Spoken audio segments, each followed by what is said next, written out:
Hey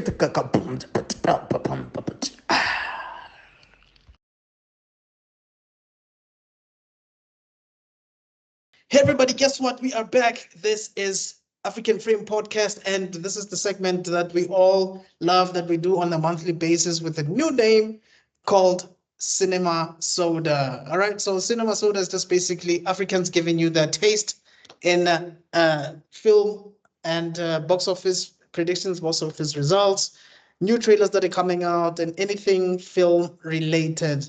I'm not alone. I'm with Rob Sibeko, a writer and author, world builder, film director, and I'm with Zanozuko, an actual student of film. And you can check out some of his takes on anything that he finds interesting, including sports, on his socials, which is Cortez with a double E and double Z as well. And then Rob, you can check him out on TikTok, is I keep on messing it up. SPJQ Pure, huh? SJPQ. SQJ. SQJ Pure. Yes, check him out on TikTok. Dude, Rob, your TikTok name, it literally could be a password, dog. You just need like an apostrophe and a one And a number.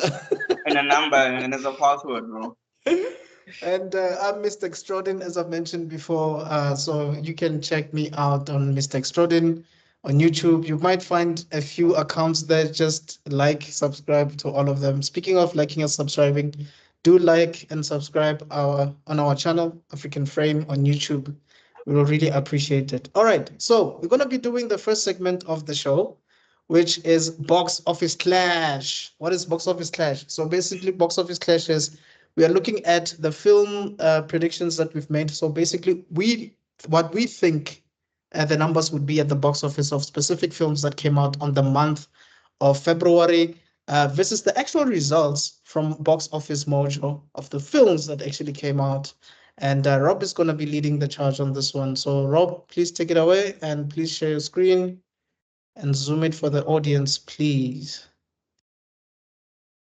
Zoom, zoom, zoom, zoom, zoom, zoom, zoom, zoom, zoom, zoom, zoom, zoom. Zoom, zoom, zoom. You remember that song? Zoom, zoom, zoom. I don't know that one. I know the LL Cool J one. Yeah. Zoom, zoom, zoom, zoom, zoom, zoom. Ish. Ladies Lab, Cool James. Cool. Yep. Okay. You guys can see the screen. Yeah. Ooh. And the first one is Paddington. Big release. Definitely one of the biggest ones. People excited about that one. Let's see how it did. This is Paddington in Peru, eh? Mm-hmm. We've got. All right. It made a splash. Let me 1 second here. Okay, came out 14th of Feb internationally, and after only was that 2 weeks, 3 weeks, it made $165 million. I'd say 3 weeks and $165 million.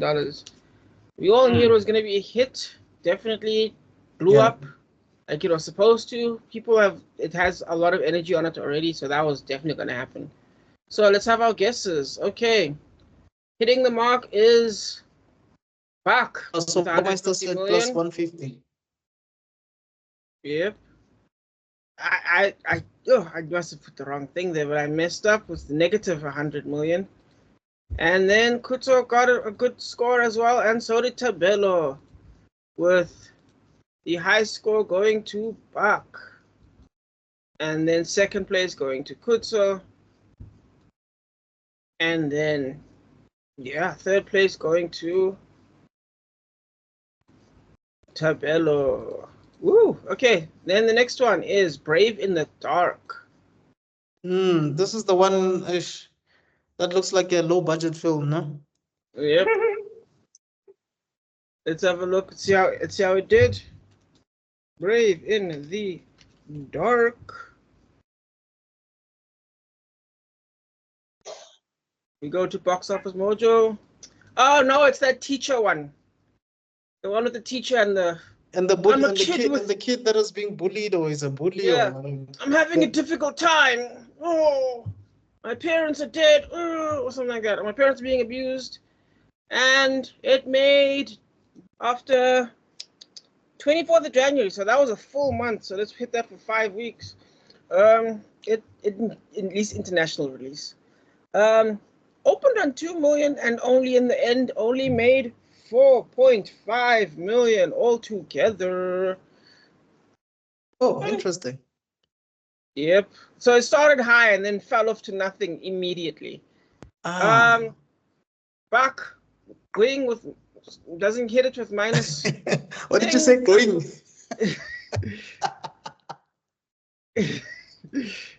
And then I actually got the closest with -5, so that puts the orange light on me. And then -1 again. Kutsa, my man. It's another no going faith. right there. Yeah, going. Yeah, and then second place with Tapelo. So funny. Tapelo gives like the least Fs out of all of us with the stuff. And he's catching a lot of second place. And he gets it right. Yeah, it's not good for us. These aren't good signs for us. Our systems need to improve.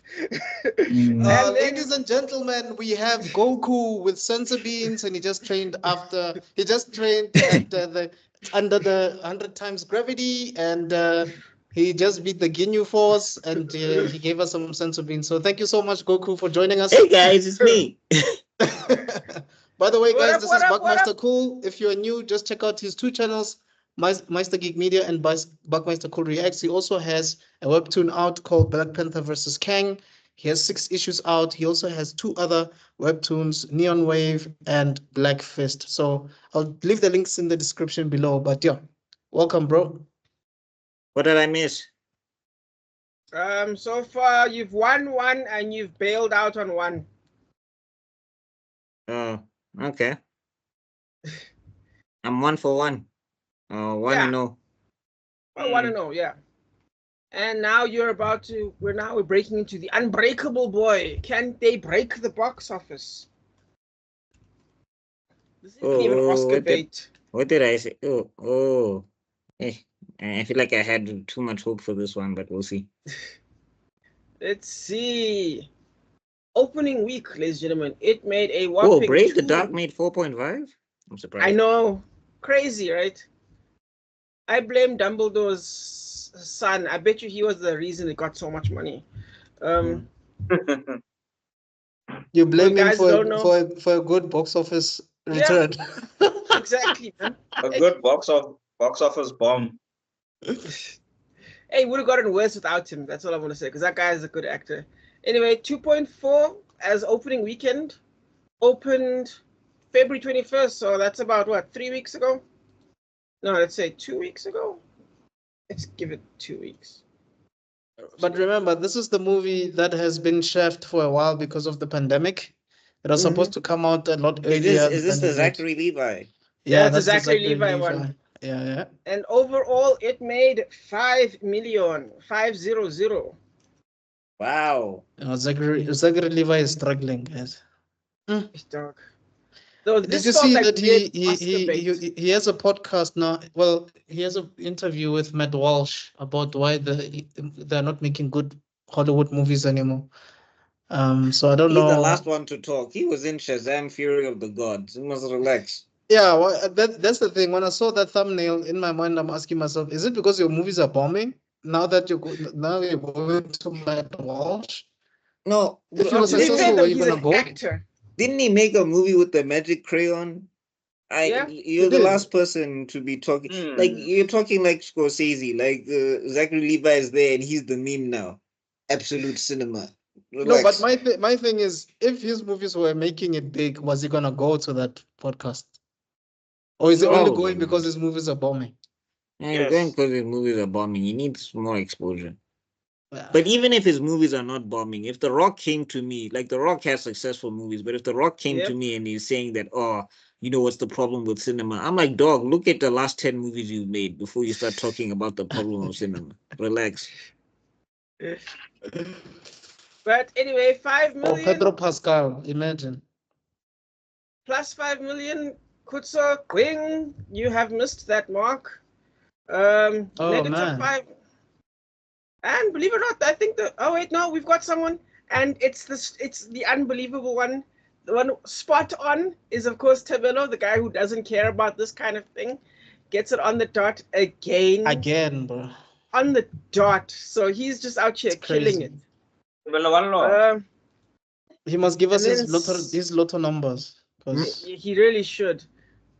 Second place goes to Uncle Buck, and third place, with just a weirdly safe bet by me, I guess, is me. Cool. And then for the people who owe the money, for the people who need the money, inheritance. What was this again? Lawrence Fishburne shows up for 2 minutes to talk about a seller, and then I think what's that guy's name? No, that's Salador. That's Salador. Oh, you're right. That's Salador, not Inheritance. Inheritance is Inheritance is the one with the girl that Jordana Brewster. It's shot with the iPhone, and Buckmeister was saying that the angle is disorientating. Oh, it's the spy. It's it's the boring spy movie. Yeah, that's right. With the most uneventful trailer I've ever seen. Oh, she's walking down. She's at the airport. Oh, she's in a taxi. What's going on? Yeah. With Brady, this just looks like a white girl backpacking. I don't know what kind of suspense thriller you're building here. Well, it looks like she's about. Will she pray? Will she find love? Yeah, it looks like she's gonna come back and tell everybody about the mountain that she discovered, Sid Nirvana, and she's now practicing a new yoga practice. And then she wrote something called the Dhammapada. Like, hey, wait, how is that exist already? Like everything you're telling me, I can look up already. I don't know why you're acting like this, Brendan. But anyway. Came out January 24th, so that's a full 5 weeks, I would say. So it had a bit of a head start. Opening budget was $124,000. Opening weekend. All to make a whopping $415,000. Oh my God! I was about to be like, hey man, they covered the costs. They covered their costs. Budget. Let me see if I can find it here. Why did Develo say 20 plus? There's no way he said 20 plus. He did, bro. Ooh, what possessed him to say that? Was there a cute guy? Maybe he got stupid. He saw a cute guy, he got stupid. That's the only explanation. I can't even find it. Why did we even think it was gonna crack a mill? I had too much faith in this thing. We probably thought it would be just middling enough. Yeah, sometimes these experimental movies actually do. Remember Paranormal Activity? Like the first film, I think they had like a budget of 15. Wait. Yeah, but it had $15,000. It had a good hook. Like you can't. Yeah. Like I didn't watch the trailer, so I'm speaking just out of what you guys have said. Nothing about it said what's going on here. You know, so the ones like the Blair Witch Product, the Paranormal Activity, and those, they had a hook, so you were interested in like what's going on. You were like, what's going on here? What Blair Witch? What? So it got. But the way you guys are talking about this trailer, nothing about. In fact, the way you guys talking about this trailer, it seems like this. If this was Eat, Pray, Love type movie, they're going too hard. It was more like Born Identity, but with a skinny white. No. But Rob, I'm saying the way they're describing the way Bart is talking about the trailer, it sounds more like a Eat, Pray, Love than a Born No, Identity. you're That's disrespecting the point. Born Identity by making that comparison. I'm sorry. Okay, At guys, least we got to see Born throw a fist and like, oh, okay, he's being hunted. This woman, we just saw people walking down the street. It might have been in her imagination. But also, I just wanted to say, what's this? I don't know why I had so much hope for this, because I think the one thing that was supposed to build intrigue was her dad, and I'm like, I don't know who this actor is. I don't know what the story is about. And you see what I mean? Like nothing. There was no hook in the. And also, they were trying to say that I've been preparing you for this your whole life or something, and I was like, no. We have not seen anything in the trailer that would indicate that. And it's like, if you're trying to turn her into a spy now at like 26 years old, little late, buddy. You see, there was this movie by the Wolf guy from Twilight. Oh, Tyler Lautner. Yeah, and also this other spy thing. Alex Rider. I know Alex Rider. About. So what the dad, also the premise was like your dad was a spy, but he trained you, but the training wasn't direct training. Like he put the kid in sports, he made him do bungee jumping and things like that, and that was the training. And then he made him like do puzzles and things like that so that his mind is sharp and focused. You see, that's indirect training, but the way you guys are talking about it, like all this woman does is walk. So there's nothing to tell you that there's training that happens. No. She power walks in 2 scenes. Oh, sorry, power walks. You see what I mean? Okay, guys, let's go to the next one. But like Rob, you see my point is like nothing in this trailer said action kuzo shy or kuzo amnandi. Yeah, now I hear what you're saying. No, they definitely look cheap. I'll give you that. It's not about cheap. Jason Statham makes the same movie over and over again. He's a former special something. He has to wear a cap. No. He's a former special something, and now he stopped being a former a special something, and then he does an ordinary job. Yeah. And while he's doing his ordinary job, something happens, and now he's forced to go back to his former special skills. Yes. And take care of whatever the problem is. All of his movies are titled after the normal job. Whatever normal job he's doing. Working man, beekeeper. Yeah, working man, beekeeper, transport. But here's the thing, you still watch them. You understand what I mean? Like exactly. Yeah. I still watch I watched the Beekeeper. I was like, this movie is horrible. Play it again. It had a full African just acting strange. I loved it. I had a great time. That movie, man. And then also the other thing is Statham will also have to tell you his occupation in the movie. I'm a beekeeper. So yeah, we know. We saw the title. I saw what you're talking about. Yeah. Have you seen what's it, Godfrey, when he does Jason Statham and tells him about the librarian? That's literally his movie. Oh yeah. So it doesn't matter how bad your budget is or whatever. If your thing is focused, if you know what you're doing, it'll be all right. It might not be the greatest. It might not be a Scorsese. It might not be Oscar, but people will enjoy it. And that's why we like right now. I'm probably gonna watch Working Man sometime soon now. Yeah. First chance I get, man. True. Ready for that. I love Jason Statham movies, bro. Like I could do a whole weekend with him. I don't care. Bro, look, I'm telling you, his next movie is gonna be called Unemployed. I'm unemployed, and it's gonna be a hit. I think he did that one already, where he was homeless. That already happened. Yeah, with the kid, nah? with the math kid. So. No, the next one will be called The Manager. Oi, I'm the manager. I manage. Anyway, I don't think Starbucks, man. Let's go to the barista. No, using the toilet. And then he's beating people up with coffee. Exactly. Anyway. But anyway. It's gonna be cinema. Just so you guys know. It's gonna be cinema. It's gonna be. Just so you guys know. This all started because you guys asked what the budget for this movie was. It's 14 million. Just so you know, it was 14 million. They came 14 million. That's a major loss. That is a Oh my major God. loss, yes. They didn't Oh, even make a movie. wait, Inheritance.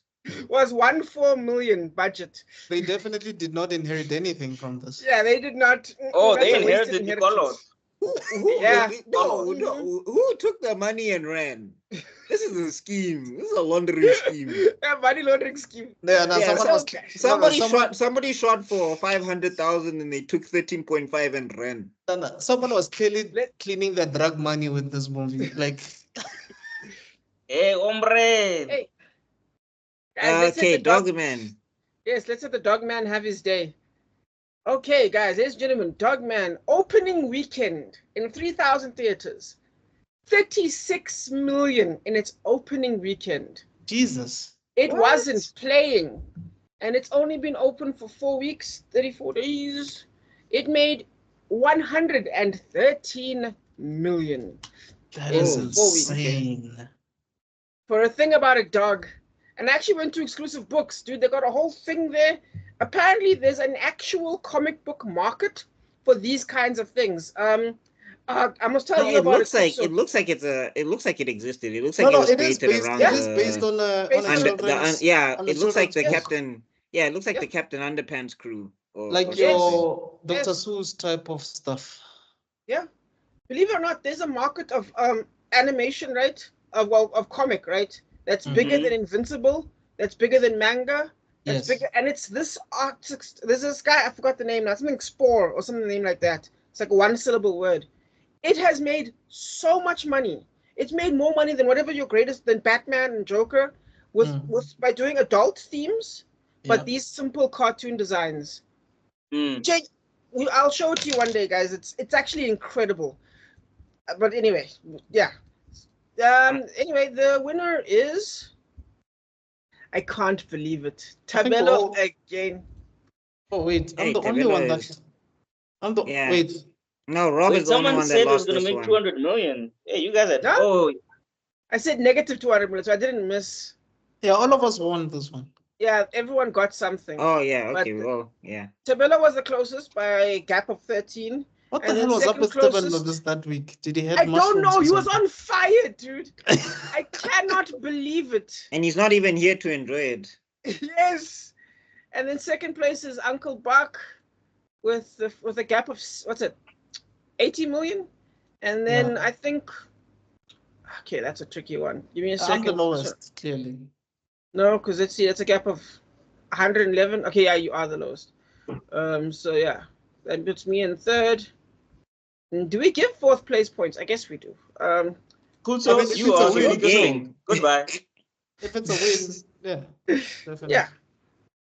All right. Oh no, we don't because it's 1 point for third place. Oh, We'll okay. It's all right. It's half a point, I guess. Yeah. Let's do that. Half a point. Okay. And now Bridget Oh, a Jones. participation trophy. Hey, I used to rock those in grade 1. Did you even care about trophies in grade 1? I didn't understand what was happening. Oh, what the grade 1? You knew you were getting something. You knew that. Someone was giving you something shiny. Yeah. And that's what mattered. Ah, Bridget So, Jones. Bridget Jones. Bridget Jones. Let's go.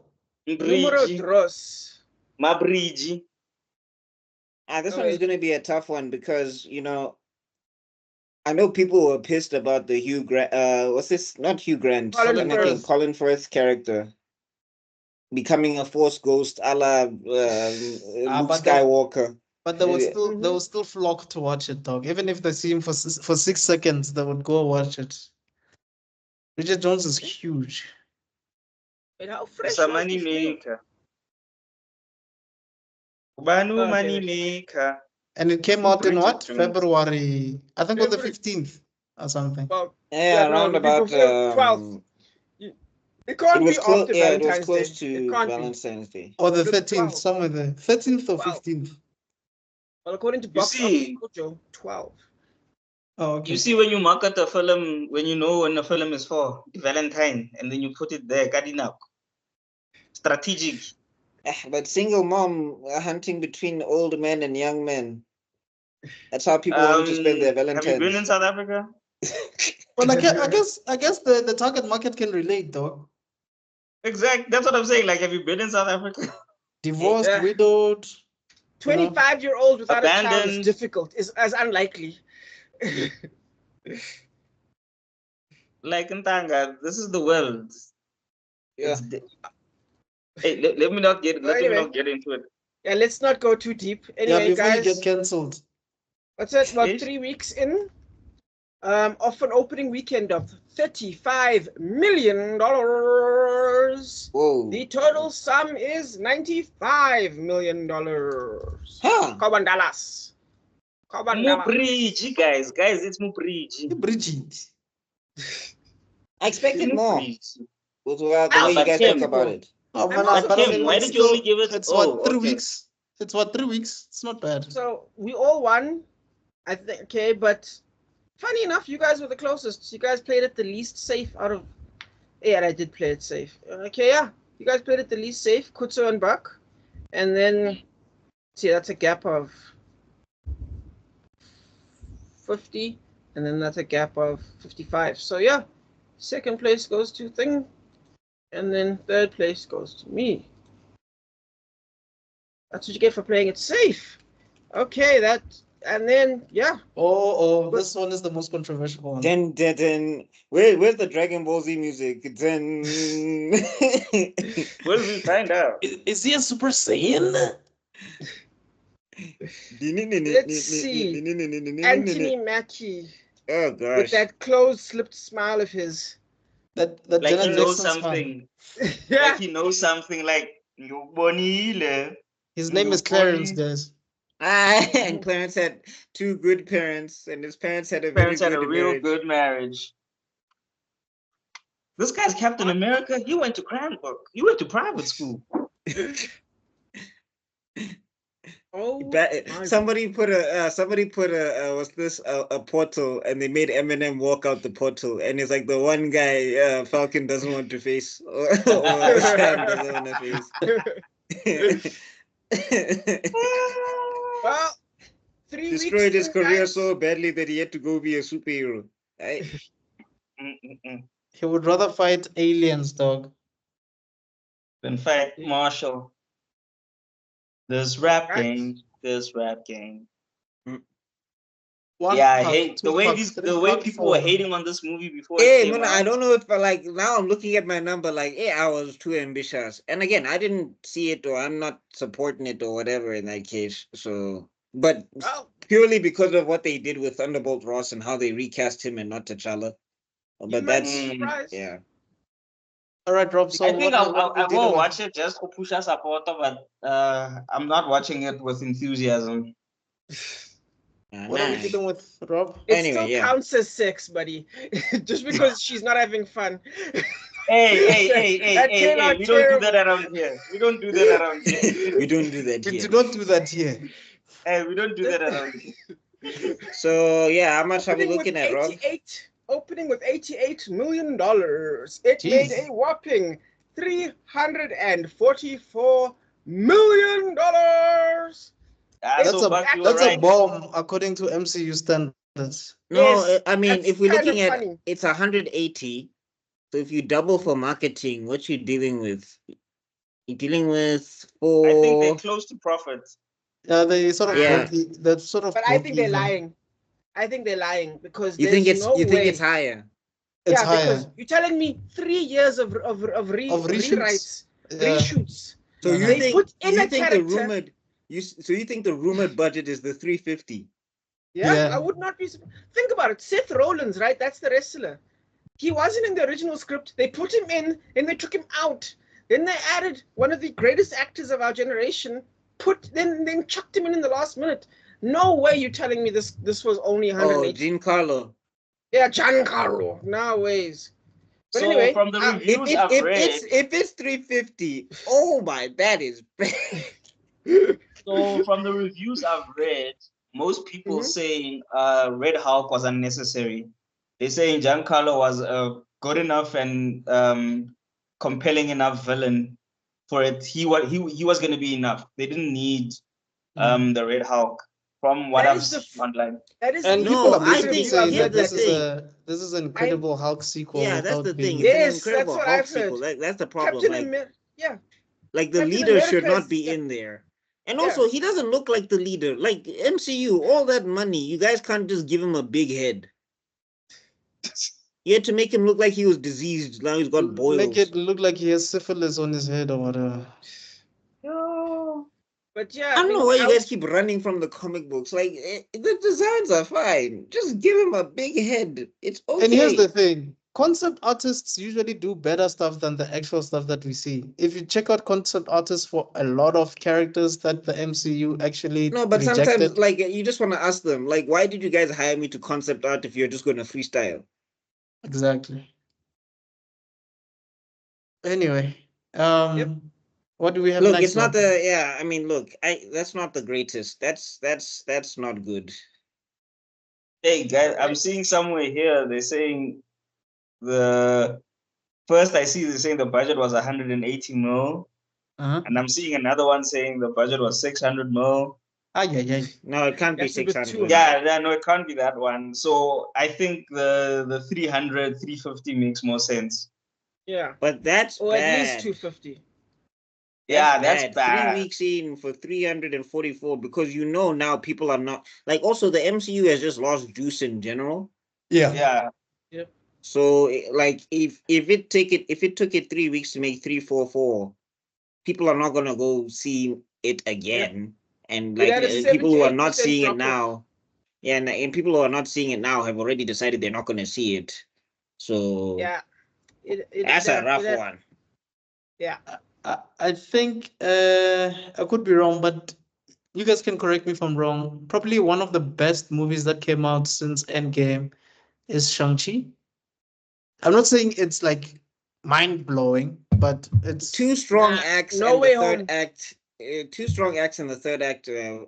No Way Home is good in the last 20 I'm gonna minutes. defend it. I'm gonna defend that movie to the death, man. No Way Home is good in the last 20 minutes, bro. Like that beginning doesn't make sense. Okay, wait, sorry if I'm digressing a bit. The only three good movies since Endgame, in your opinion?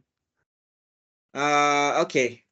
For me, yeah. Well, No Way Home is there because look, it was a nice fan, movie. Like I went, like Yeah. I felt like a movie event. I was going to the movies for an event or whatever. So the movie quality itself and the writing and stuff we can talk, but just the experience was nice. Okay. Shang-Chi definitely. Yeah, third act. I don't know. Marvel is doing that thing where they're struggling with third acts again, and I don't know why. Because they want to do too much, and they forget Like guys, if you know how your movie is gonna end, it's easier to put the little build-ups and little ads and subtract. But if you're doing it like, okay, we need to start it like this so that it's cool, but you don't know how it's gonna end, it's harder to get the things to all converge at the same time. So you always need to know your story, and then you need to know how it's gonna end. Because if you know, okay, Buck travels to Cape Town, so that's your story. So Buck encounters trouble traveling to Cape Town. That's your story. Your end goal, Buck arrives in Cape Town. So you know what happens. So you know, okay, Buck has to arrive in Cape Town, and the story is how he struggles to get to Cape Town.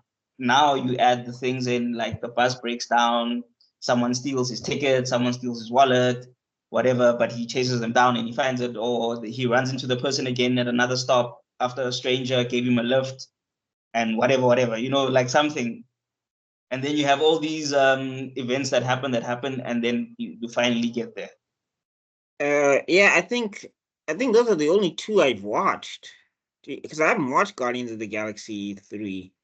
I probably maybe when we're doing 7-Up again and we get to phase 4, oh god, I'll probably pop in and watch that because I haven't watched any of these movies since the T'Challa news. I guess the only stuff I can rate is the TV shows outside of those two movies.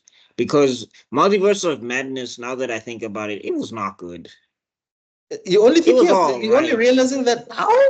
Dog, I realized, me and my girlfriend at the time realized this when we were going out of the No, when I watched it, I'm saying when I watched it at the time, I was like, this is all right, but Yeah. No, it was horrible. It was horrible. I'm not gonna say horrible. I'm not gonna say horrible, but it was just like I think you guys forgot You that can this say is horrible. no. There was some stuff in it that I thought was okay because like Zombie Strange was kind of cool until they decided no, he's just there to be backup cheer squad for America Chavez. That's what made it suck. Like the idea was cool, and then after that they just like yeah no, he's just there to back up America Chavez, which okay nice, but yeah, I just thought that I just felt leaving that movie. I was like, you guys forgot you were making a Doctor Strange movie, I feel. Yeah. Anyway, But anyway, yeah. I think yeah, those two and then some of the TV shows. And even the TV shows were Yeah, from the TV shows, I love the WandaVision. I love the Falcon and Winter Soldier. Black Widow, it just didn't make sense at the time. The movie itself is all right, but because of the timing of it, it just and like the ending was not yeah. Hawkeye, I enjoyed. Spider-Man, I enjoyed. I haven't watched Moon Knight yet. I haven't watched Doctor Strange. I haven't watched Miss Marvel, but I did watch the Marvels and I enjoyed that. She-Hulk, Marvel was fine. She-Hulk, I enjoyed it, and then I know there's something that pissed me off about it, but I can't remember now. I can tell you what pissed me off about it. One, like I get what they were doing in the beginning where Jen was like, women have to control their anger. I understand. But it's just like, do you know who you're talking to? Like this is Bruce Banner, who's been chased by the government most of his life ever since he turned into a giant green monster. And then had to fight his friends and then had to run away and then went on to a weird planet and all of that stuff. I'm like, the reason he's telling you this stuff is because he knows how these powers work. He's not talking about social constructs and norms. He's talking about the fact that you're a green giant woman. You're a green giant woman now who's like, if you get pissed off and like some guy on the street makes you upset and you don't know how to control that, you punch his head off. So did not enjoy that. Also didn't enjoy that the Hulk, his powers, what's happening? You can knock down a giant ship, but then a car can just pull you around in jail. They nerfed him because it's her show, not his show. But anyway, but there's no need to nerf because she's strong. It's not like the thing is. I think the problem with nerfing people to make another person strong is, guys, the other person is strong as well. It's not like and then just a quick you one. Can nerf, say you can nerf Thor to make Captain America strong because Thor is way stronger. But you don't need to nerf like an equally strong person as Thor. You know what I'm saying? Yeah. And then last one, I just wanted to say that last episode where they decide, oh yeah, we're just going to let She-Hulk go visit the offices of Kevin Feige. And it's like you literally only introduced consequences now, and then you just threw it all out the window. Great, guys, great. But anyway. Oh yeah, that's what pissed me. Yeah, that's the thing that pissed me off about it. And it's like, oh, and then okay, Rob. Guys, let's finish. We haven't even started with our list, and it's already 9. It's okay. Well, I wanted to get your take on the another time. Yeah. Okay, no, Rob, you can finish off, Rob. Yeah, just quick. All right. I only watched No Way Home. I thought Loki season 2 was fantastic, and I thought my third place option would be, I guess, Hawkeye. Hawkeye. Yes. Captain America pissed me off too much for it to be the winner, so definitely those are my 3. No Way Home, Loki, Hawkeye. Okay, I'd swap for me. I'd swap Loki. I'd swap Hawkeye for. What's the other one that I had in mind now? Falcon and the Winter Soldier. So it would be Falcon and the Winter Soldier, No Way Home, and so no one's picking Echo. Loki. Ooh. All right, no one's picking Echo. Never heard of it. I'm kidding. Fantastic. I haven't watched it. Yeah, okay. I saw it and it didn't speak to me. And I was like, so the bad guy in that one now's got their own thing, and they like, you know what, guys, I'm tired. He didn't speak No, to. here's That's the a pun problem. Like the intended, other right? thing They that made speak me to mad you. about it is that they were sticking to her powers in the Hawkeye series, or her abilities in the Hawkeye series rather, and she was way more interesting there. And then they decided, no, we're just going to do out like everybody watched Spider-Man across the Spider-Verse, and they were like, Miles has the right idea about how to direct movies. Nah, I'm gonna do my own thing. Yeah. And that's just been Marvel's formula since. And I'm like, guys, this doesn't work. Like, look, I get the whole, and this goes back to the lack of respect that comics have. If this was a book, they would have, even if they've done their own things, they would have stuck to the story, to the concept. But because it's a comic book, I'll do whatever. They got no respect. Yeah. And you know the crazy part is, and let's say, okay, you don't have respect for it. This thing is a money maker for you. This is like all or any $1 billion movie you've had has been from a comic book movie. Like, shouldn't you just as just someone who loves money, just show it a little bit of respect and give the people what they want? The other thing is, right, even if it's not that hot, fans will fight for it. Like the people who like this character, they will fight everybody up and down for it all day long. Exhibit A, Daredevil, 7 years yeah. since the last one, and people fought for it, and they finally made another one. So Okay, I'm saying like guys, you can't lose. But we anyway, have a lot of other stuff to do. Let's hey son. let's. Well, you took us on a tangent, Chief. You the You one who didn't took us guide. on this tangent, buddy. You the one who took us here. So please. let's move on. It's my You fault. The train had Well, stops. You guys could we take will it. talk about all of You this could have when climbed off at any time. when we do 7 Up. I'm sure we'll all our grievances. Guys. No, Hey, I think this one needs its own how tangent how it episode. I goes. think this one needs its own But tangent anyway. episode because this train is going from Limpopo to Cape Town and back again. Anyway, love hurts. Ish. Love hurts. I've heard Apparently I've this heard is a bad things bomb. about this one. Chlamydia, the TV show. Love hurts. Love hurts. Yeah, they this I've been told that this is a bomb. So yeah, I've been told it's not so good. People have listed one of the people listed it as the worst movies of the year, and I'm like, yo. What? I thought it was like a Jackie Chan wannabe. No, that's the thing. It's not made by the Jackie Chan people. It's made by John Wick people, and John Wick people don't do Jackie Chan stuff. So John Wick people make John Wick movies with different occupations. Oh, because honestly, when I watched this guy, I actually thought it was Jackie Chan. I'm like, how, Jackie? When did you become younger? Jesus Christ! No, when I saw the trailer, I was like, how, Jackie? When did you become younger? And then, like 10 seconds later, I was like, oh no, it's not Jackie Chan. I was like, oh, a whole 10 seconds. Come on now. Jackie hit the pressure points in his chest, and I wear glasses, guys. I wear glasses. Forgive me. And then I was like, ooh. How white of me, my bad. Oh, that funny guy meme. Jackie Chan!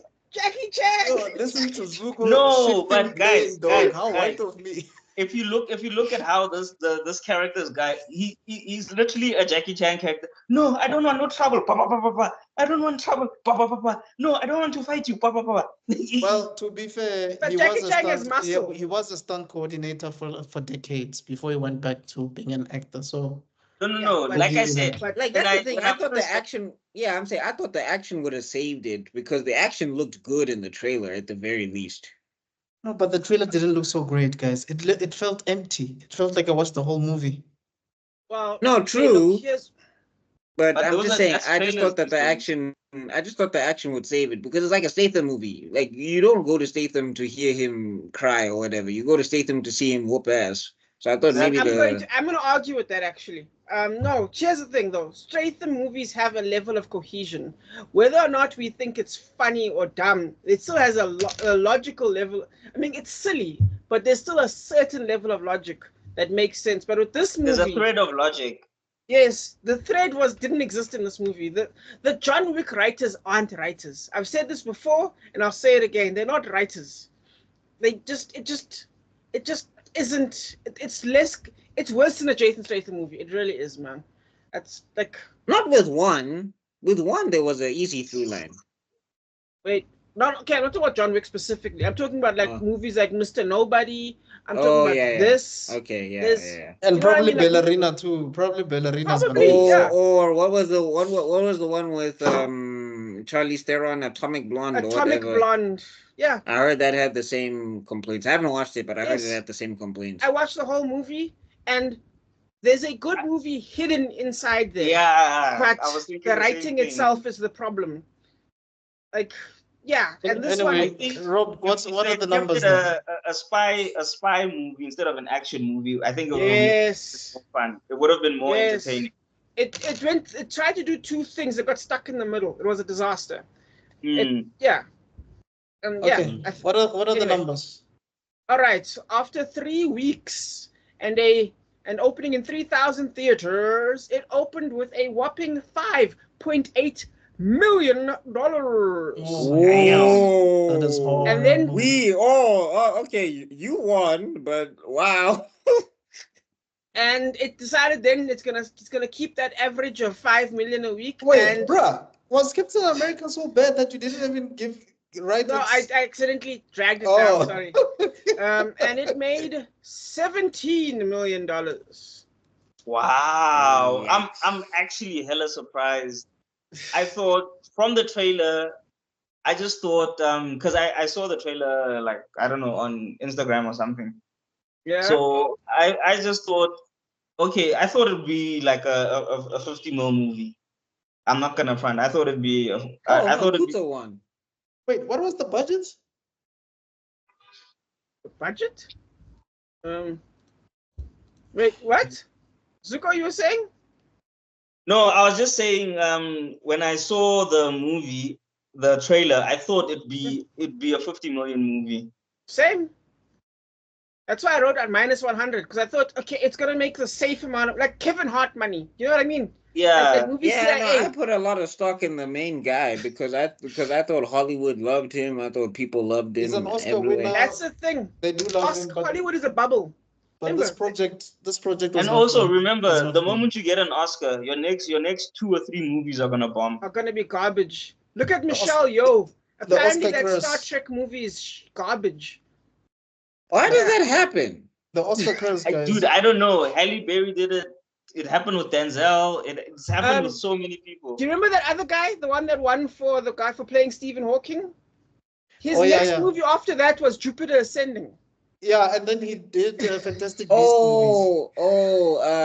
Is it Eddie Redmayne or something? Yes, something Eddie like that, Redmayne, yes. Then he did Fantastic Beasts movies. But it's a basically, I think what happens is after you get that Oscar, I think agents now start convincing these actors to just take like things that they think would be great, especially if they're working with specific directors.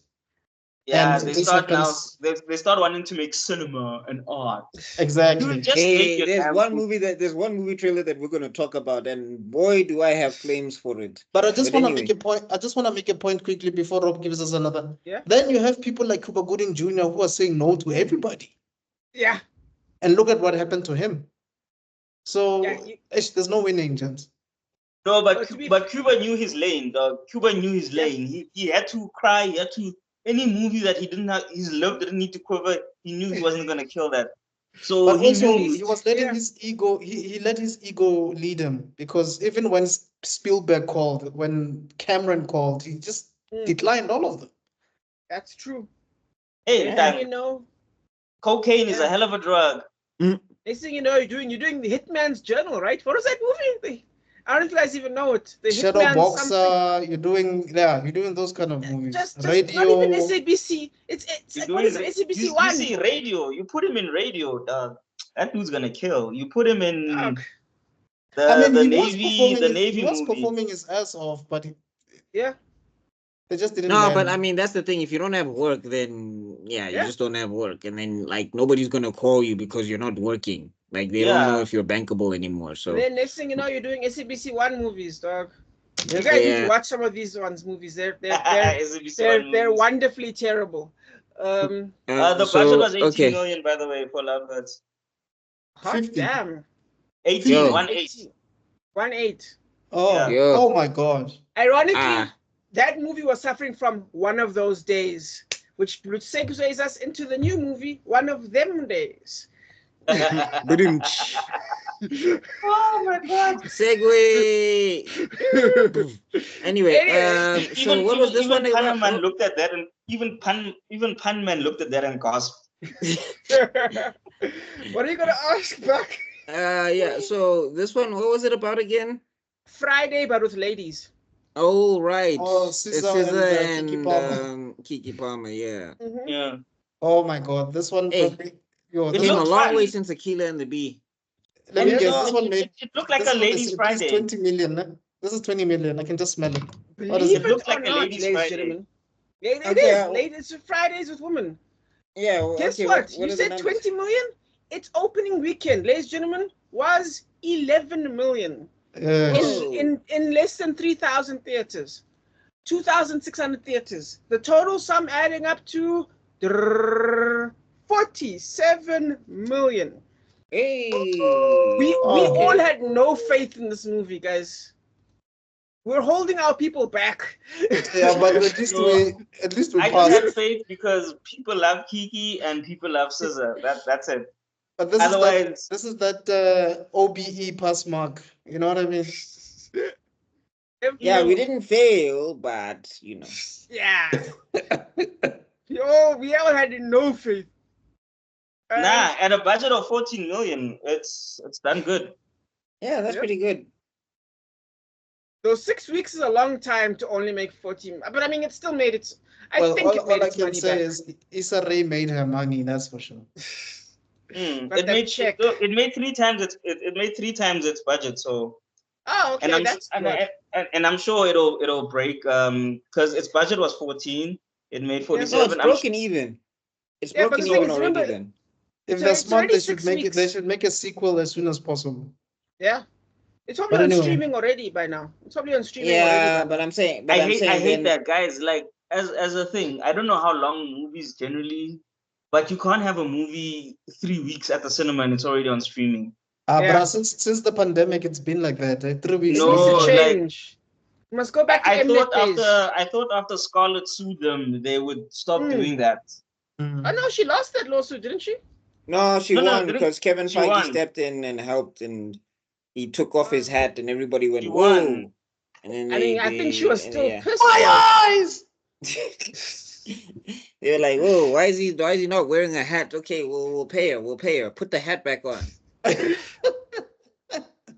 It's like that episode So- in at an 80 where people actually saw Double D's head and we didn't see it. Anyway, All right. Then I Alright, guess so- we're on to the trailers. guys, So we finally are gonna what- be talking about the movies that are gonna be coming out in the month of March. We do have quite a lengthy list, so we'll try and do it as quickly as possible. But yeah, it's quite an interesting list with That's different what she genres. said. Wow, it's quite a extensive list with different Yes. genres, but Yo, we'll give our takes. You asked Alright, that so after you what's up with Here's the count? here's the roster. The roster is exactly as we see it on the Excel spreadsheet. We're gonna start with Buck, then Zuko, Rob, and myself. So yeah, the first movie is a scam called Love. Buck? Okay, so this one kind of gave me. I don't know if you guys saw it. I think it's called My Zulu Wedding, sponsored by Capitec or whatever. Okay. This movie, A Scam Called Love, is what that movie should have been. Mm. Because this one actually looks like a movie. That one looks like I don't know what happened, and it was bad. Ooh, I haven't it was- watched that. no, Zuko, bad, bro. Like And to make it I'm worse- talking so bad that the American guys that they had in there, one of them, his jokes was to be like, "Ha, I'm in Africa."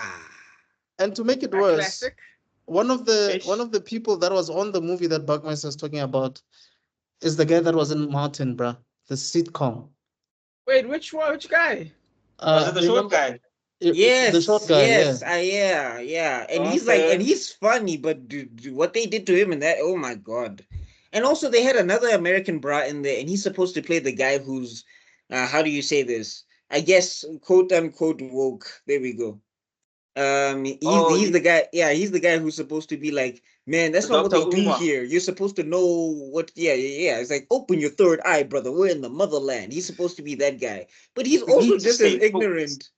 I'm saying he's also just as ignorant as the other bruh, because I think in one movie he's just like, why are we not? One line was like, why are we not riding zebras? And I was like, what are you doing in this movie? Anyway, we're still doing this. Yeah. But a scam called Love, this looks like what that movie should have been. The jokes in the trailer actually hit some of them. It looks like it's shot really well. Like, this looks good. Like, I hope this does well or whatever. Like, if I had the money to throw around right now, I maybe would go see this in the cinema because it actually looks pretty good. Right. And the cast also looks like they have nice chemistry. And the jokes, they feel South African. They don't feel too westernized, if you get what I'm saying. Like, there's a little bit of that in there. There's a little bit of that in there because, of course, the American bra's there. But it feels like these are South African jokes South Africans would tell, but it can still appeal to a massive audience. So that's all I got for that. A Scam Called Love actually looks pretty good. What's a prediction? It being a South African movie, I don't know. I'm hoping for. I'm gonna say 25 plus. I'm hoping 25 plus. Wait, when you say 25 plus, is this in dollars or rands? Yeah, it's dollars. Ish. Then you must lower it, my brother. Ish. Okay, let me say. let me take it down to. I'll say 10 million plus. I hope. I wish I could contribute. Maybe I'll even just buy a ticket and not go. We'll see. Yeah, actually, I'd want to go, but hey, life is life right now. But anyway. Hey, Mfana, back. You must find a Mrs. Back for that day, please. Yeah, it's you, man. Just for that day. Okay, for me, to continue on Buck's thing about the jokes, you know how on Twitter, like, other people complain about South Africans that we will start the story in English and then finish it off in one of our vernacular languages, and we have to, because that's where the juice of the story or the joke is. Right. So I think with these jokes, they finished them off in English, but they still kept that South African flavor. This movie looks good. It looks like it was thought out. My complaint always with South African movies is it's always scenes and not movies. This looks like it's a movie. There's a premise, there's a middle, there's the little drama of the people, the hurdles, and obviously there'll be the final. It's a rom-com, so we know how it'll end. But as long as it doesn't end at the airport, please, Jesus. When they bought the ticket and then it's like, no, stop. And it's like, yo, in what world? I'm not canceling my ticket. From South Africa to America. I'm not canceling my ticket. Yeah, I'll come back in a month. Don't worry. Yeah, it's a return flight. We'll talk on Facebook. But dog, you want me to cancel this flight? I paid $8,000. So back just to throw you 10 million US dollars is about 182 million rands. Can this do that? Golly. It can. Not in South Africa. Not in South Africa. If it goes international, then it'll have the chance. So only because of rand's value, not because I don't believe in the movie, I will give this a plus 1 million. That's only because we are dealing in dollars. If we're dealing in rands, I'd give it about a 15, 20 million rands. Damn, bro, this is probably the best analysis I've ever heard of this entire time we've been doing this thing. Rob changed my thing. Plus 1 million. Dog, we need you in every of our lobola negotiations, man.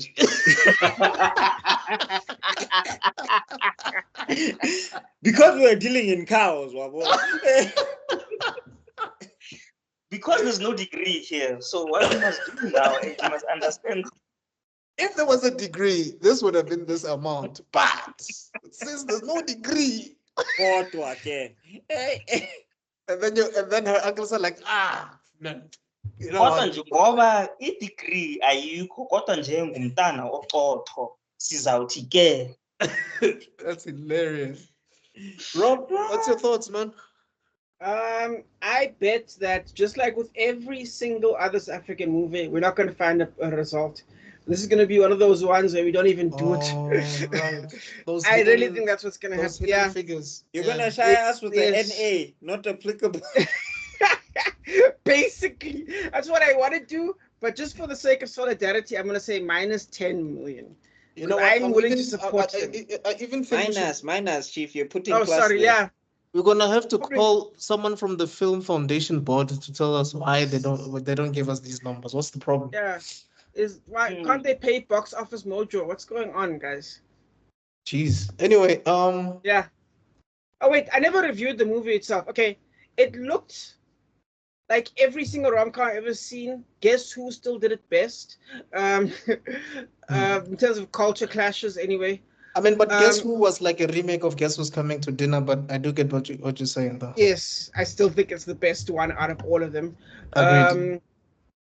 I think the jokes. Look, if these were their thing is in a trailer, you put your best jokes, and if these were their best jokes, I'm scared. There were some funny stuff. I'm not gonna be mean, but I think the appetite for this has gone down dramatically. So I am not hopeful about this movie, but I wanted to do well, which is why I gave such a high number. Yeah, okay, that's me. All right, cool. Guys, I think streaming probably spoiled us because when I look at some movies, I have the tendency to think that this could have just been a streaming movie than just it going straight to theaters. I said the same thing about One of Them Days, and I was clearly wrong because it made 47 million. But this movie, thought it was a streaming movie. Pardon? One of Them Days, I thought it was a streaming movie. Exactly. So Escape from Love go back to action, Jamie Foxx. Exactly. So for me, this movie's Escape Called Love gives Jolo type of vibes. If anybody's watching that stuff on Netflix, and or How to Ruin Christmas. So I think I'm gonna lean towards what Zuko was saying, but just give it an extra million and say plus 2 mil. All righty. I'm just saying, like, it looks like for everything that I've seen locally, this looks like it was at least shot well. So yeah. For what it's worth, I mean, chances are it's probably gonna be screened at like your Cannes and your Sundances and all of that. So that's fine. Good cinematography does not a good movie make. No, true, but I'm just saying it's like at least it looks like they put cinematography. A good movie does destroy. That's true. Point taken right there. But at least it can be good enough to be on the Durban Film Festivals and like I said, your Cannes and all of that. So that's a good thing. They can sell it internationally if they have to. I mean, which they should, because they're doing the whole Black American, Black South African thing. Again, so all right, let's go to the next one. Mickey 17, starring Mickey 17, Robert Pattinson. Ever since Twilight, dog, he's been taking on the weirdest movies. Because he's an artist. Yeah.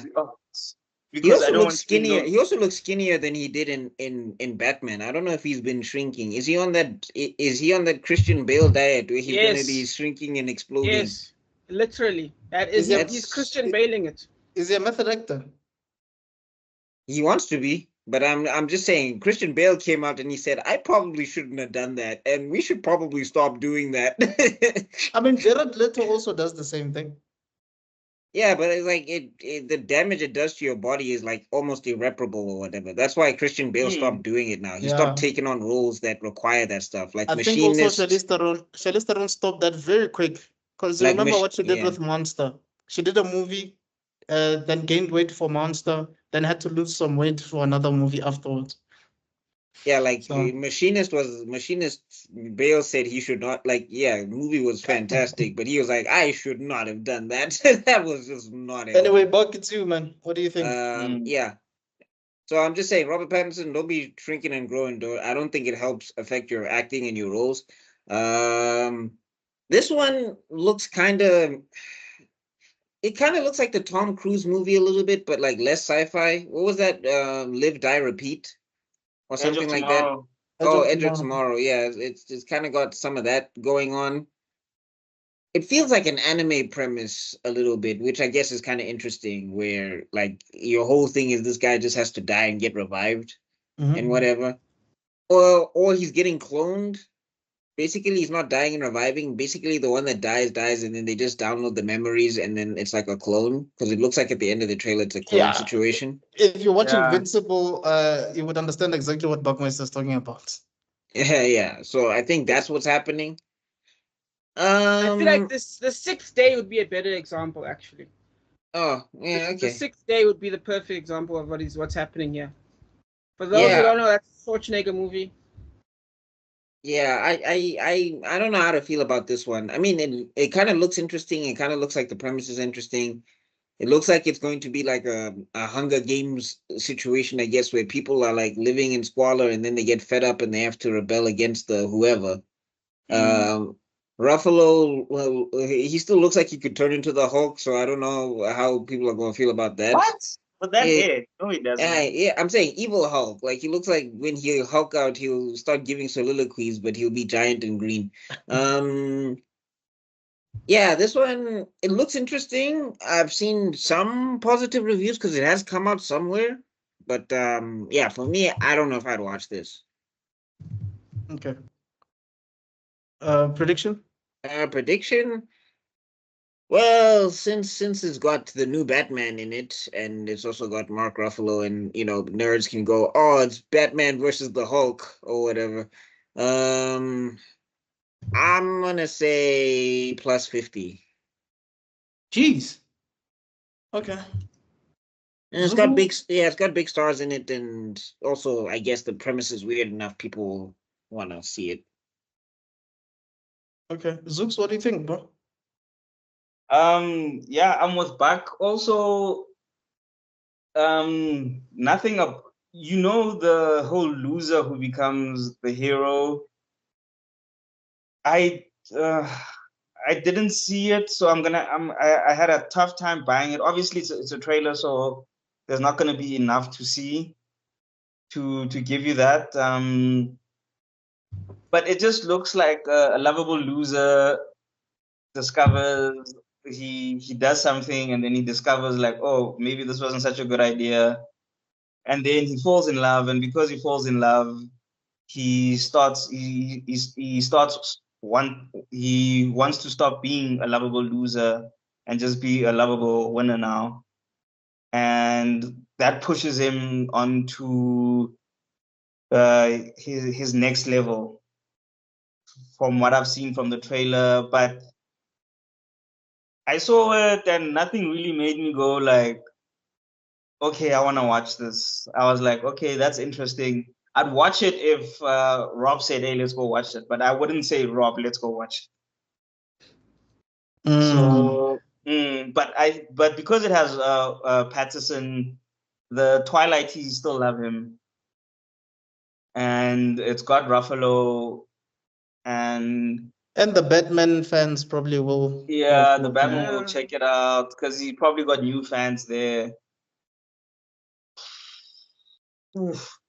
I don't know. My bones are telling me it'll bomb, but my bones are saying no. Oh God!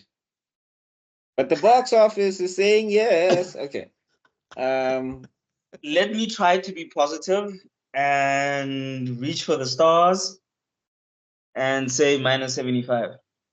Jeez.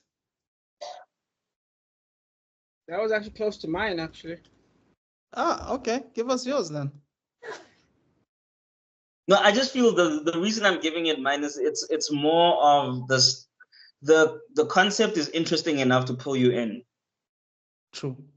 But because I think I've I don't know, maybe I've seen better or I've seen more interesting or in the execution. So this one really didn't draw me in that much. But the whole concept of lovable loser to lovable winner, it's a tried and tested. That's why sports movies are so awesome. Okay. Rob? I think we just invented a new game show because I would love to see a game show where we all watch trailers and then we describe what the movie is and then we see who's the closest. Because I did not see the same movie as Zuko saw, and I did not see the same movie that Buck saw. So I'm very interested to see if we can all guess a storyline and then we see who's the closest. Because this is fascinating. For me, this was how would that work, sponsor Rob? us. How would that work? Well, when the movie comes out, then we have to see what actually happens. And so let's we say actually have to watch the movie. yeah. And then they can give us, then we can do reaction videos for the cinema. And they can just film us going like, what? Yeah. What do you think will happen in the movie? And we'll be TikTok stars. I wish. No, I'm joking. Okay, now for me, I actually love this trailer because for me, this is a combination of three movies almost. For me, it's a combination of the sixth day, or at least the system of you make a clone and the clone carries on from the memories that you had from the last time you died. So that follows the sixth day, the Arnold Schwarzenegger movie, but also has more of a premise of a combination of Brazil, because there's this element of comedy and this dystopian world that we're living in, and an element of like Hitchhiker's Guide with the paperwork and all that weird stuff like that. So I feel like that's what's gonna happen here. This is gonna be a comedy. Comedies don't really make elephant dollars like that. So, but at the same time, there's a sci-fi element to it. Oh no, but sci-fi doesn't always make huge money either. Let's not forget about Ad Astra. Didn't make that much money, but also, like, is Robert Pattinson really good at comedic delivery and comedic timing? I don't know. He is. I mean, listen to the voice he's doing right now is hilarious in my opinion because this man can do so many voices and tones and inflections. He's such a good actor, but he doesn't have. The question is, will the draw come in? And for me, I feel like that's what's going to cost him. Like, I feel like if the same quality actor was doing something like this, like someone like William Dafoe, it would make a lot more money. But Patterson just doesn't have that pull. But I still think it's going to do well because I think it's a unique premise, or not unique. Unique is a strong word. But I think it's an interesting enough premise that people want to break away from the movies that are coming out right now and watch it. So I'm going to say minus 150 million. Okay. Yeah. Utu. All right. So I think I spoke to Rob about this before. It does give me Interstellar vibes. Looking at some of the scenes, I know that's a bit of a stretch because Interstellar is a really serious movie, and I haven't even watched it. But from what I've seen from the visuals, it gives me that vibe from filmmaking perspective. However, I've mentioned this before that it gives me multiplicity vibes, Michael Keaton, and even though Rob disagrees with that take, Andy McDowell and Michael Keaton, but also given what Buckmeister says, also reminding me of what happens in Invincible. I see what Rob is also saying. Look, the thing about playing more than one character in a movie is you really need to make sure them distinct from each other. And Rob has mentioned it before that the difference here in this movie is that Robert Pattinson is playing himself as himself, but in another body. So you're playing two Mr. Extrodins just with two bodies. There's no past version, future version, dumb version, smart version. No, it's the same person at the same time, just in a different body. So that is interesting in itself. So either this movie is going to be a cult classic, or it's going to be a straight bomb, or it's going to be a hit. And for that alone, I think. Pardon? Yeah, there's no in between. There's no in between, bro. So I think because of the black and whiteness of it all, I'm gonna give it a plus 20 million. That's nice.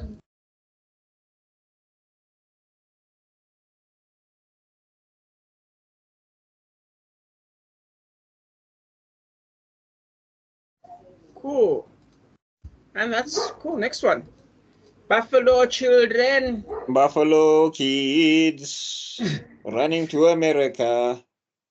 Coming from Scotland. They should have just made a movie about how to make buffalo wings. It would have been more interesting. Jesus. Look, meeting Native Americans. All right, Buck, it's you. Okay, Buffalo Kids. Okay, this one is a bad trailer. I'm just gonna say that up top. It's bad. I think like the way it's cut is weird. I think the way they cut a lot of the jokes is weird. It's doing a lot of the childish humor again, and it's not doing the childish humor in a clever way. I think the smartest joke is the joke at the end. Which is overdone. I mean, we've seen that done 1,000 times, to be honest.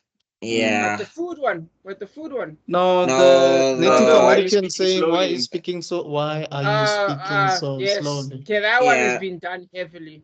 Yeah, but I'm saying in this trailer, it's the best joke. Which This doesn't one, work well for it.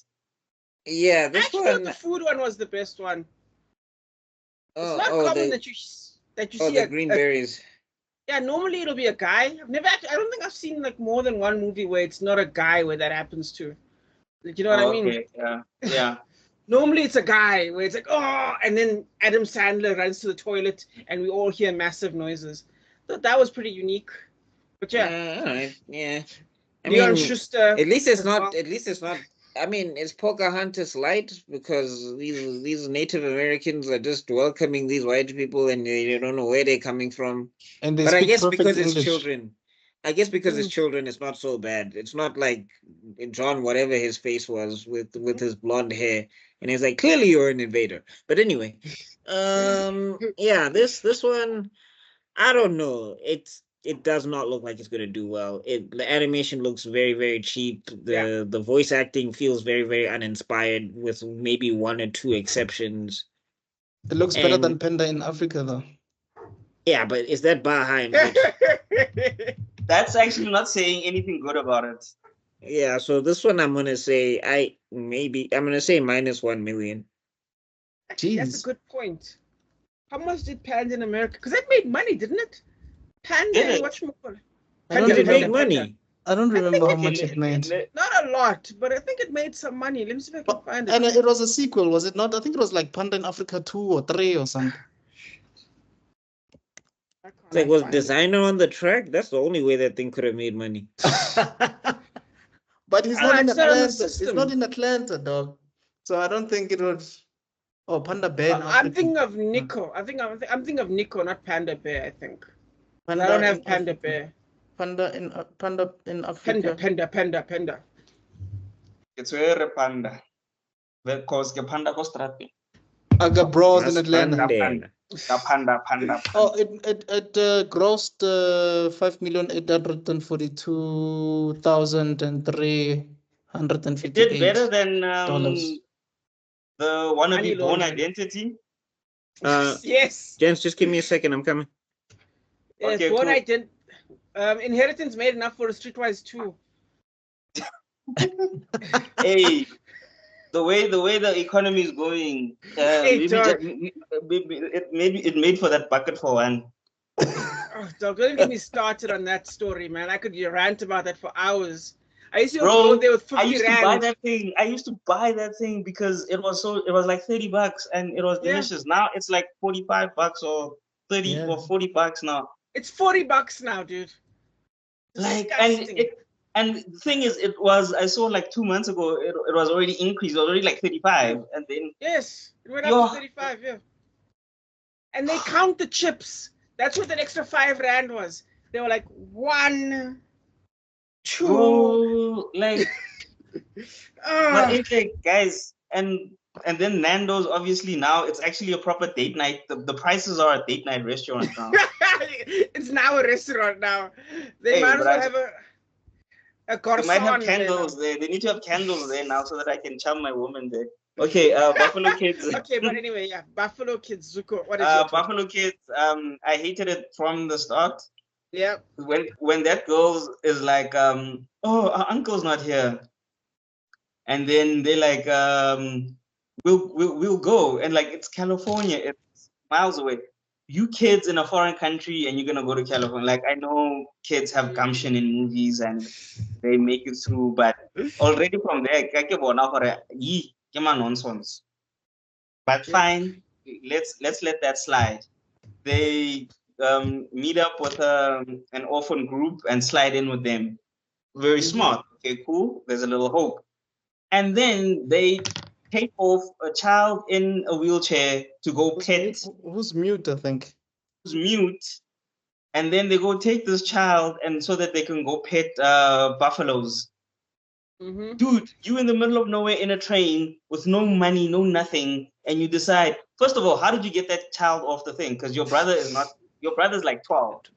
He's like 10, 12 at most. If he was 16 at least, he's 12. He can really pick you up. Like, and then I just lost interest from there. And then the green berry joke was nice. The overused why are you speaking that way joke was okay.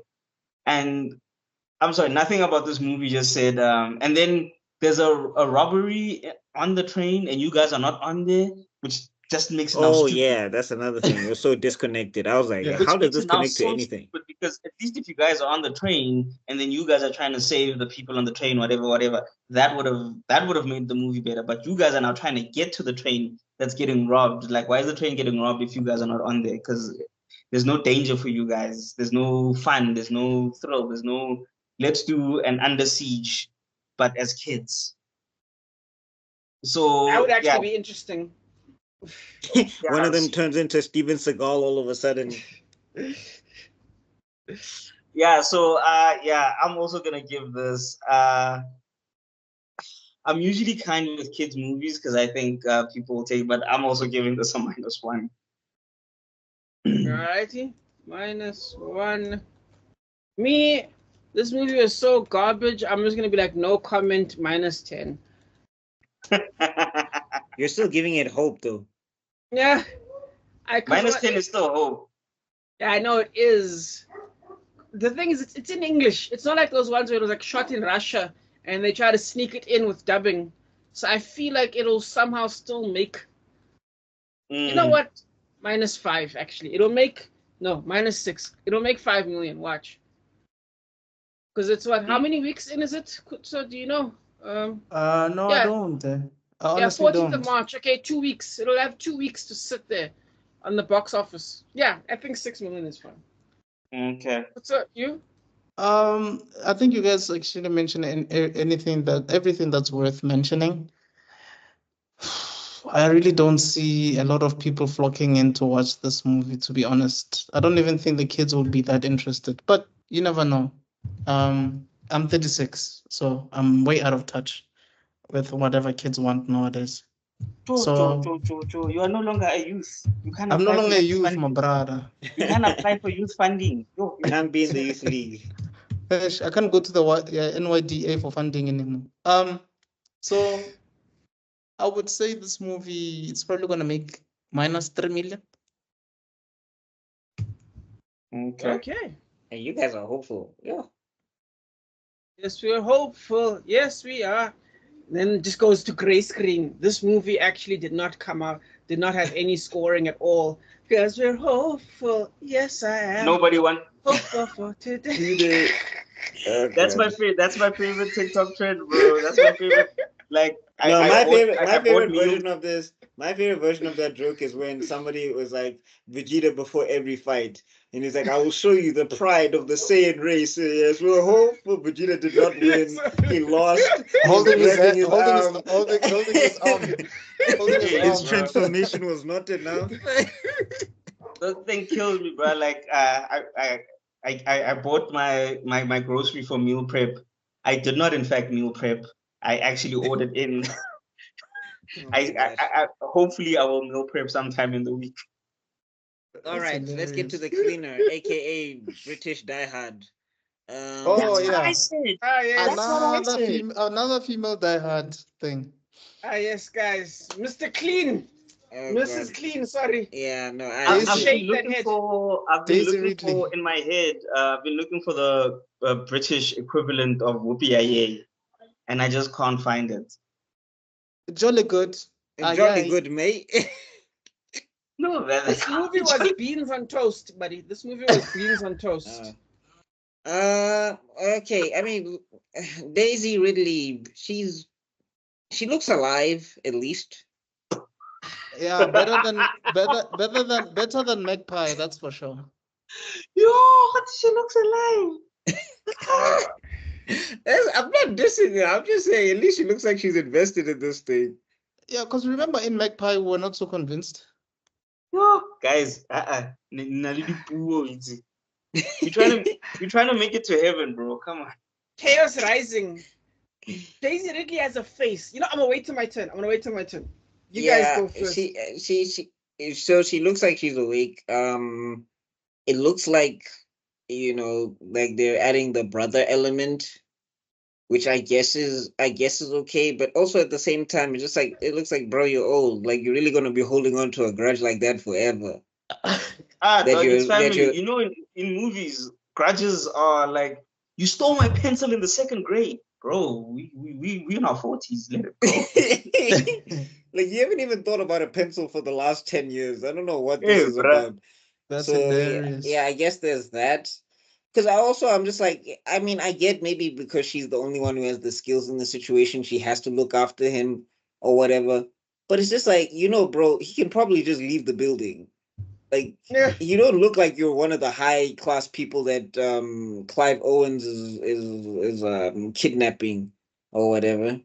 So yeah, just leave, and then your sister can kind of do her thing if she has to. Yeah, okay, we really got the retired. I saw the rating for this. It said 13, and they dropped like 4 F-bombs, I think. And I'm like, is this still rated 13? Or whatever. What 13-year-olds are you raising? Yeah, like they're rated PG-13. Like, I was like, a British person can say the C word as a hello. So let's. I'm sure there's some room you can give them. That's true. Oh, okay. I'm surprised. Always C word. Yeah, but I'm just saying, like, if you're going to like New Metro and stuff, I'm surprised they would rate it 13. Like, I probably thought it would get like a hard R for all of those F-bombs or whatever. Well, but anyway, maybe because the violence is not that gratuitous.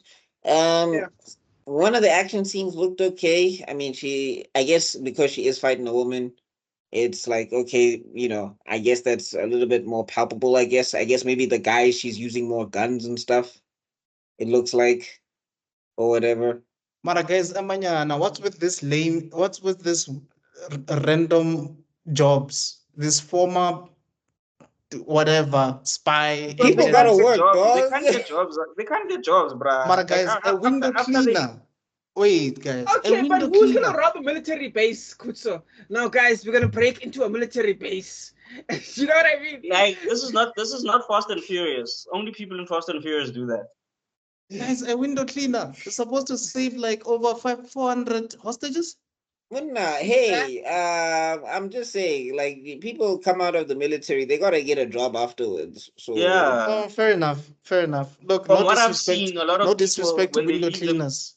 When they leave the military, they really can't get hired. A lot of them, if they don't become cops, they become security guards or firemen or whatever. Yeah. But I mean, to Kuto's point, I think if she was a security guard, it would maybe just be a little bit more believable, I guess. Yes.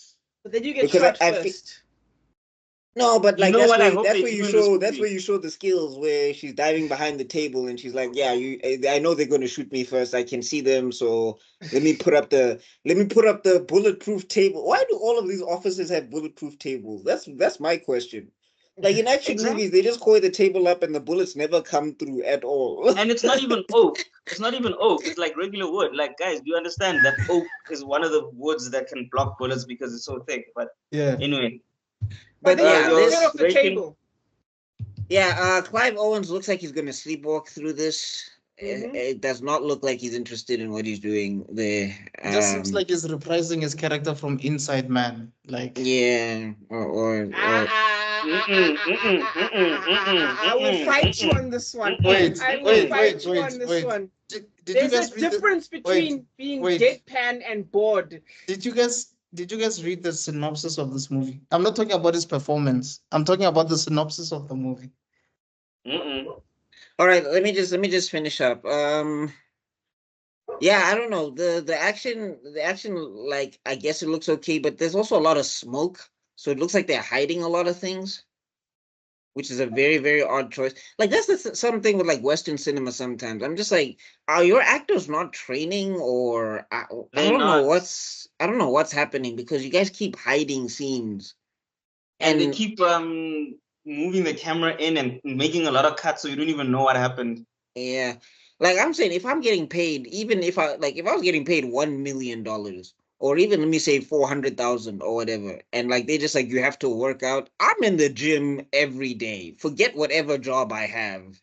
I am in the gym like 24/7.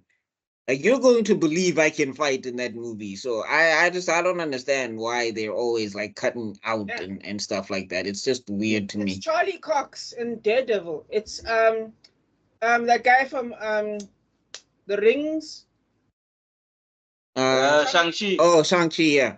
No, the terrible TV show. Oh yeah, that's what I was thinking about. Iron Fist. Iron Fist, yes. Season 1, the guy didn't practice fighting first, which is why season 1 looks the worst. But then in season 2, he actually had the time to practice, so the fights look better.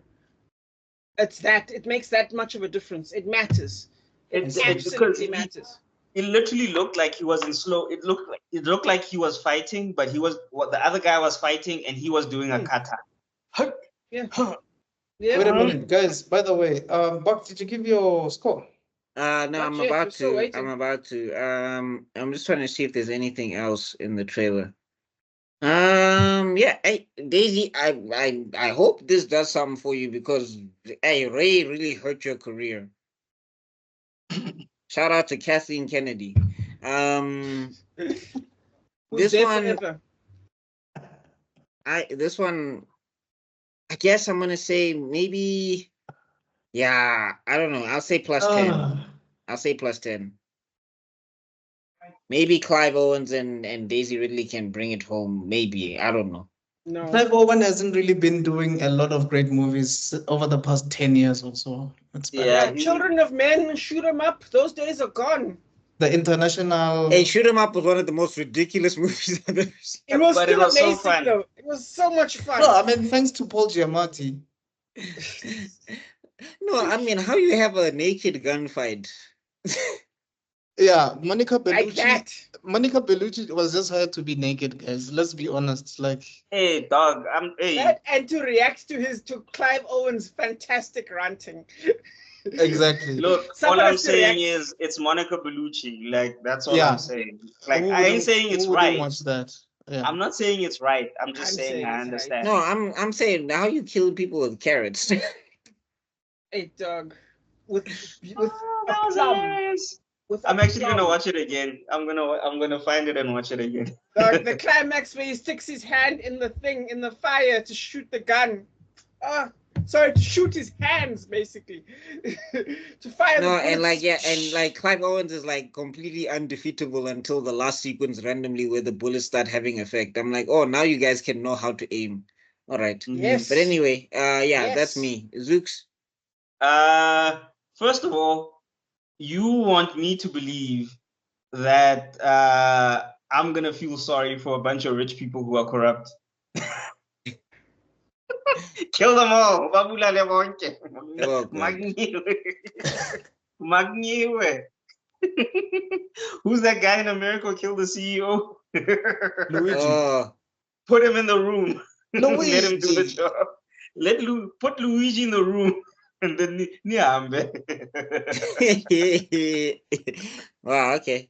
The views okay, so first of all, you've got the wrong hostages. I'm not gonna feel bad for those guys. Second of all, I hope somewhere they play Window Washer by 50 Cent while Ridley's busy cleaning those windows. Oh, what? She's a window if they shop, don't, they've missed, and especially when the guests are coming in and they're all rich and she's just busy there cleaning a window, they need to play Oh You Were Window Shop. Look at me, I'm going into a gala when you were washing windows. Yeah,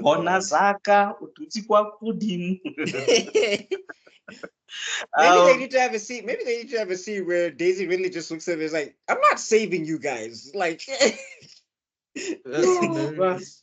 that'd be funny. And Like then- she just walks out. She just walks out with her brother, and that's the end of the movie. It's like, Clive, do your thing. I'm out. Peace. I'm also not sure how the brother is connected. Was he part of the group and she's trying to get him out, or was he at the office? Yeah, like you said, Die Hard, guys. If you I think remember I Die missed Hard, that part. And also, if he's a rich guy, what beef is he holding with a window washer? Like, hey, bro, come on. Joe.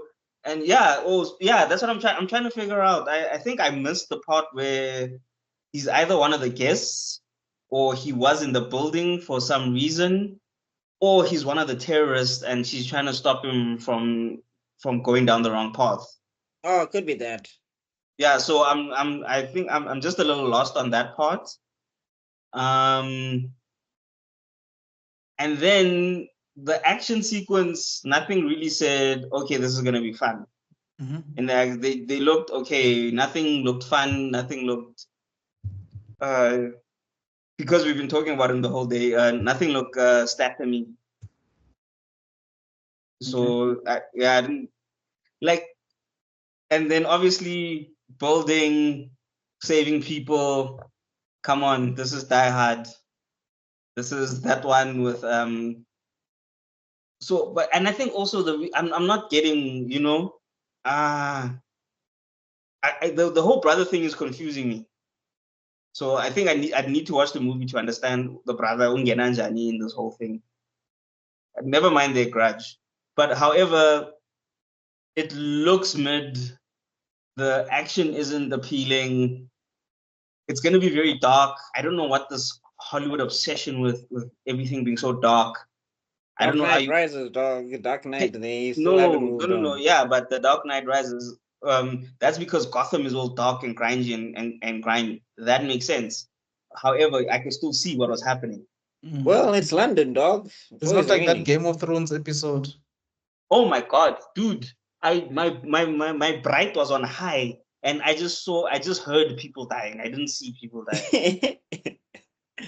So anyway, I don't have. What's the episode of sound effects? I'm dead. But anyway. Yeah, I don't have high hopes for this movie. Clive Owen didn't have his usual swagger. Clive Owen's got swagger. He's got that calm swagger. Here, he just looked like he was reciting his lines. That's bad. Oh, there was another thing. There was a scene where she's holding the gun, and it looks like an actress is holding the gun. It looks like someone who's never held a gun is holding the gun. And this is an ex-army person. And that just kind of took me off. Also, there was that one guy, that black British dude, and I was like, "Did you go to the Vin Diesel School of Acting? What did you say? You really want to trust? You really want to to a washerwoman who could have hacked the military? What? You know, I was like bar the brother confusion. I was like, okay, a female diehard, I can get with this. But then when I saw the scene where she just, you know, moto chara gun, and then there's you holding the gun, who doesn't know how to hold the gun. So it looked like I was holding the gun, the person who doesn't know how to shoot, and that kind of just deflated me. So I don't know. Hey, this looks like I think this movie will be lucky if it makes 15 more.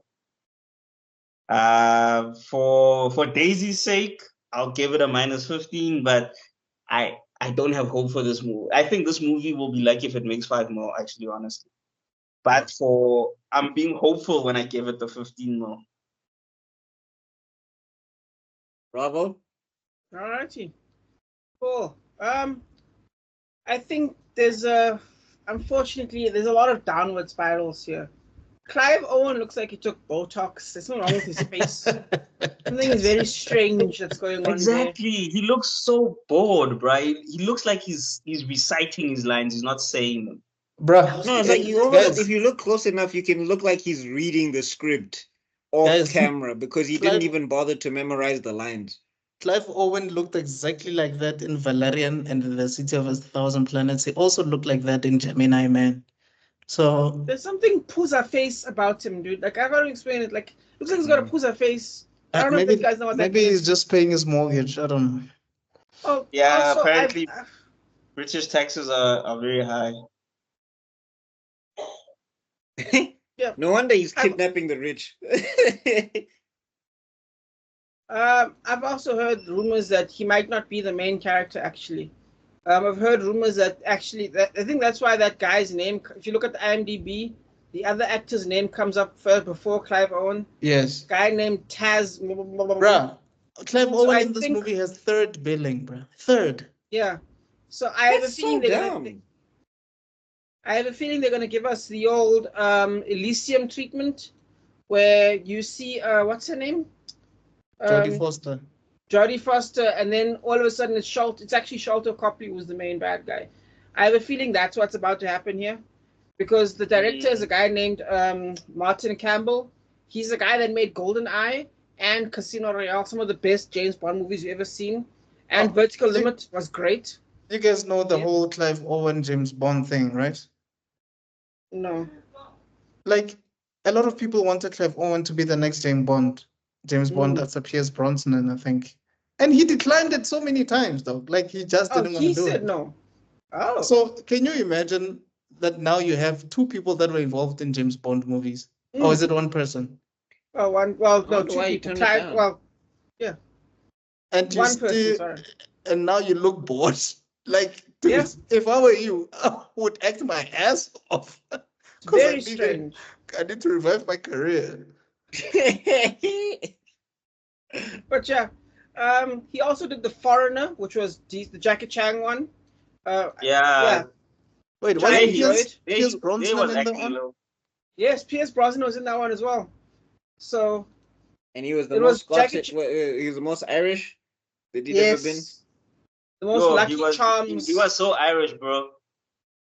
Like, if he was any more Irish, he was gonna rock a shillelagh. But anyway, burn a British flag. But anyway, he was making he's kind of at a bit of a downgrade right now. Memory was that. Remember that other one we talked about, the Leon, whatever his name is. So yeah, 5.7. Then he did one called Dirty Angels, 4.3 rating on IMDb, and now this one's got a 4 as well.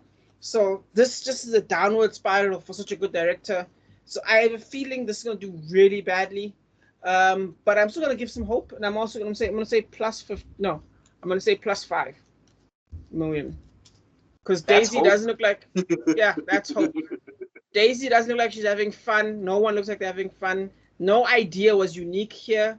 The fight scenes could have been better. If you're going to have someone skinny like this doing fight moves, make her do that Rey Mysterio move. Do that. That makes I think sense. That's why people loved what's her face? Black Widow. Like, you can believe she can take down these people because she's not going mano a mano on them. She's going strategic on them. She's like flipping them, going around them. She's electrocuting them. Like, even when she went up against the. So it makes sense. But like, Joe, you the only time I will believe a skinny woman will kick my ass is Michelle Yeoh. Anyone else? No, but like I'm saying, even then, like if you're gonna do that thing, then you have them spider monkey, and you also just have them like target specific joints. Yeah, like there's stuff people just can't train. Honestly, like no, but I'm saying even besides weapons. But I'm saying even besides weapons, like if she's jabbing somebody's eyeballs, there's no amount of push-ups that's gonna strengthen your eyeballs. Like if she chops somebody in the throat, there's no exercise where I can strengthen my Adam's apple or whatever. Okay, someone hasn't watched Once Upon a Time in China 1, so we'll forgive you for that. Oh, Kung Fu Magic, okay. Where they hit you with a stick and you just go, you take it like a man. The iron chest skill. You need to watch that your again. Your chest is one thing. Your throat, dog, that's closing your breathing pipe. Yeah, no, but they hit the nigga here. Just, and he's like... But anyway, Kutso, your turn, my friend. All right, cool. You guys know that I love Daisy Ridley. I'm the guy who loves Daisy Ridley. All of us here. So I feel like she's a hard worker. It's just that she's just not getting the right projects. That's all I think. But looking at this movie, guys, we've seen a lot of Die Hard wannabes, and none of them have ever actually made it. Like none of them worked. None, not even a single one. No, Die Hard on a Bus with Keanu Reeves did okay. Speed. Yeah. Die Hard Speed. with Rock with one Speed. leg wasn't too shabby. Yeah, What? but none of them beat Die Hard. Oh, but you can't beat the original. It's hard to beat the original. Well, I mean, it depends. But okay, let's start from Okay, how another day. many? Look, just off the top of your head, how many sequels were better than the original? Well, it's Besides not a lot. Godfather It's not a 2. lot. I know Godfather is one of them, but it's not a lot. But I do Exactly. hear So what you're it's saying. hard to beat the original, but I think that the aim shouldn't be to beat it. It's to make a good one. Yes. I mean, apart from Speed. So to be fair, Under Siege was successful. Even though we make fun of it today, and in its time, it was successful. It was when they tried to do it again that we all started laughing. I mean, I even think Van the Damme first had one was one. the boat. Remember? The first one was the boat, Yeah, and the first second one's one the boat is the train. and then That the wasn't second a one was the comedy. train. Even Van Damme had one. Yeah. But anyway, Oh yeah, the ice rink one. That one was hilarious because that was hilarious. Oh my god! Like, so the dude just went into the thing and he pretended to be a hockey player. a mascot, right? No, a hockey player. He got on the ice. You pretended to be the goalkeeper because the goalie can have the mask that covers him. So he was trying to hide from the bad guys. So I think he knocked out the goalie. And then he saved a goal, and then he knocked out dude, and he got a red card. And then oh my god, that movie was so funny. Yeah. And he had to do that because they had to keep it in sudden death. That's what the movie was called. Yeah, sudden death. Yeah, sudden death. Thank you. He had two kids in the one. You heard the song? Kids. Yes, he had two kids. Yes, where he told the one kid, "Sit here, don't move." And then the waiting, and the kid is like, "Dad, I didn't move, Dad." But anyway, so predictions. We digress. Sorry, man. Review and predictions. Right. +8. Okay. Why am I the most hopeful here? Okay. I'm the most hopeful. Nah, you're the least hopeful. Ours is plus, yours is minus. Yours is minus, dog. Hey, dog, but mine is higher, so at least you get one. You guys are hoping. Yeah, we're hoping it'll do better. You're like, no, it won't. This is the ceiling. All right, so the next movie stars Jack Quaid. I mean, interesting thing about Jack Quaid is he's voicing Superman in my Adventures with Superman. He's also in The Boys, and he is the son of Janice Quaid and Meg Ryan. So the child of two heavyweights, and he's quite busy at the moment in animation and in a live-action superhero series. So him as the lead, I guess it's something different, especially in live action. But it's an interesting movie trailer because he's not allowed to feel any pain, or he doesn't feel any pain. So yeah. This one just feels like a spin-off, honestly, or it feels like it's a side mission for Huey from The Boys. Like he took some sort of Gen V and then decided to go on a side mission and catch another girlfriend, and then when he comes back, Starlight is gonna be like, where the fuck have you been? It would have been interesting if they actually got Selena Gomez in this movie. Then your theory would have been 100%. Because Starlight looks like Selena Gomez. I'm just saying, like, yeah, it's like you just didn't think I would notice that you disappeared for a week. Why is your hands bleeding? Who is this on your social media? Like, that's how I feel like this movie is. Honestly, like Homelander's around the corner somewhere. Yeah, honestly, and also bro from No Way Home, he looks like he does not care about whatever his role is in this movie. He is not interested. That line delivery in the trailer, bro, you can still die. But he speaks like that. No, in No Way Home and in Homecoming and all of the Spider-Man movies. Or maybe he's more excitable because he's a teen. Here's probably calmer, so it's now Wait, who's this? Zuko. Is this Ned Jacob. from the? Yeah, Ned. Yeah, Oh, Zuko, dog. Bro, you're not immortal. You can still die. What? You don't sound concerned. Okay, okay. Yeah, so I don't know. Could be fun. The boys is kind of like dwindling in like thing right now in like popularity. I think they haven't been hitting as hard as they hit when they came out and all of that stuff. I mean, the memes have been saving them. The memes problem have been is- making them relevant. The problem is the cauliflower people are calling it woke when this thing has been woke from the beginning. But you know, when the cauliflower say it's woke, it's said in a negative context. Right. Yeah, I guess so. I mean, yeah, this okay, prediction wise, I'll say also a +10. I'll give it a +10 when A Rob gets +10. back. All right. Okay, No problem. while we're waiting for Rob, yeah, so this is what I always say, movies make love so extreme.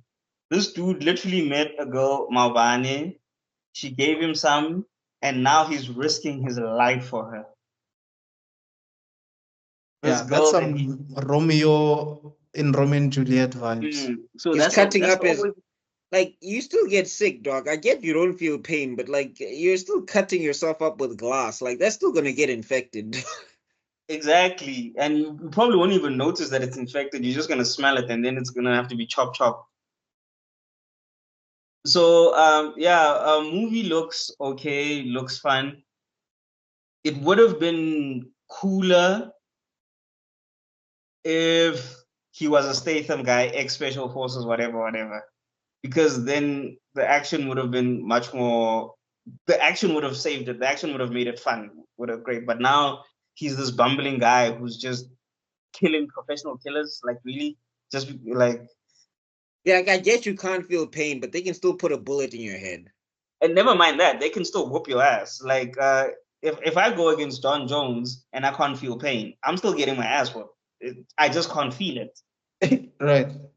Like, yeah, eventually my body's still gonna just wobble over. It's gonna be like, yeah, maybe you don't feel this, but bro, I'm checking out. Exactly. And also, there's a scene where he puts his hand in a fryer for the gun. Just take the damn fryer and throw it and throw the oil at the guy. Yeah, you don't have to mess up your hand like that. Exactly. And now the hand is messed up, but later in the movie, his hand is fine. That's what I'm saying. It's just Huey from he took some Gen V and now he's So yeah, this movie I like the concept. I think if this had been a Statham movie, More serious? a Jackie Chan back in no. the day, maybe, or if they wanted to keep it comedy, get a Jackie Chan type someone to do it, but someone who actually knows how to fight. Because I'm sorry, just because you can't feel pain doesn't mean that professional killers cannot put a damage on you. These guys are pros, or at worst, they're better trained than you, and you are like defeating them, and it's not by luck. You know, when the guy he trips and then he activates a trap and then that kills the bad guy. That's fine. But when you are actually fighting against these guys and the only reason you're winning is because you can't feel pain. You can't feel pain, but your body will still get rocked. If I punch you, your equilibrium gets messed up. Just because you can't feel it doesn't mean it's not happening. So this movie is actually annoying me the more I talk about it now. Clearly, we can tell. No, but guys, like feeling pain does not mean pain doesn't happen. Yeah, like it's not like you can't die just because you don't if feel you get pain. punched, you will get a concussion. Just because you can't feel that you're getting a concussion doesn't mean it's not happening. Yeah, I'm giving this a -10. I'm giving this a -10. I don't like. It's stupid. I get the concept, and that's why I said if it was a fighter, because then they would know how to avoid certain things and they'd be able to pick up certain things like, hey, Or they'd be able to put somebody down. Even if you have a guy who's like used to taking hits or whatever, when he hits the other guy, you know that he hit him to put him down. It's not going to just be like by accident. And also, the whole accident thing can only happen for so long before it becomes boring. True. Okay. Yeah, so that's why I said if this was like a comedic Jason Statham, this would have been fine. Okay, Rob. We cannot hear you. You're on mute. I was saying, don't tell Zuko about the movie Kick-Ass. You'll be shocked. Because that guy also doesn't feel pain. Kick-Ass trained. And also, he gets his ass kicked. And he gets his and ass in this kicked. one, he gets his ass kicked as well. But he's winning. At one point, you see him tied up, and he's being tortured. Yeah. And also, how are you finding these bad guys? What training do you have to find the bad guys?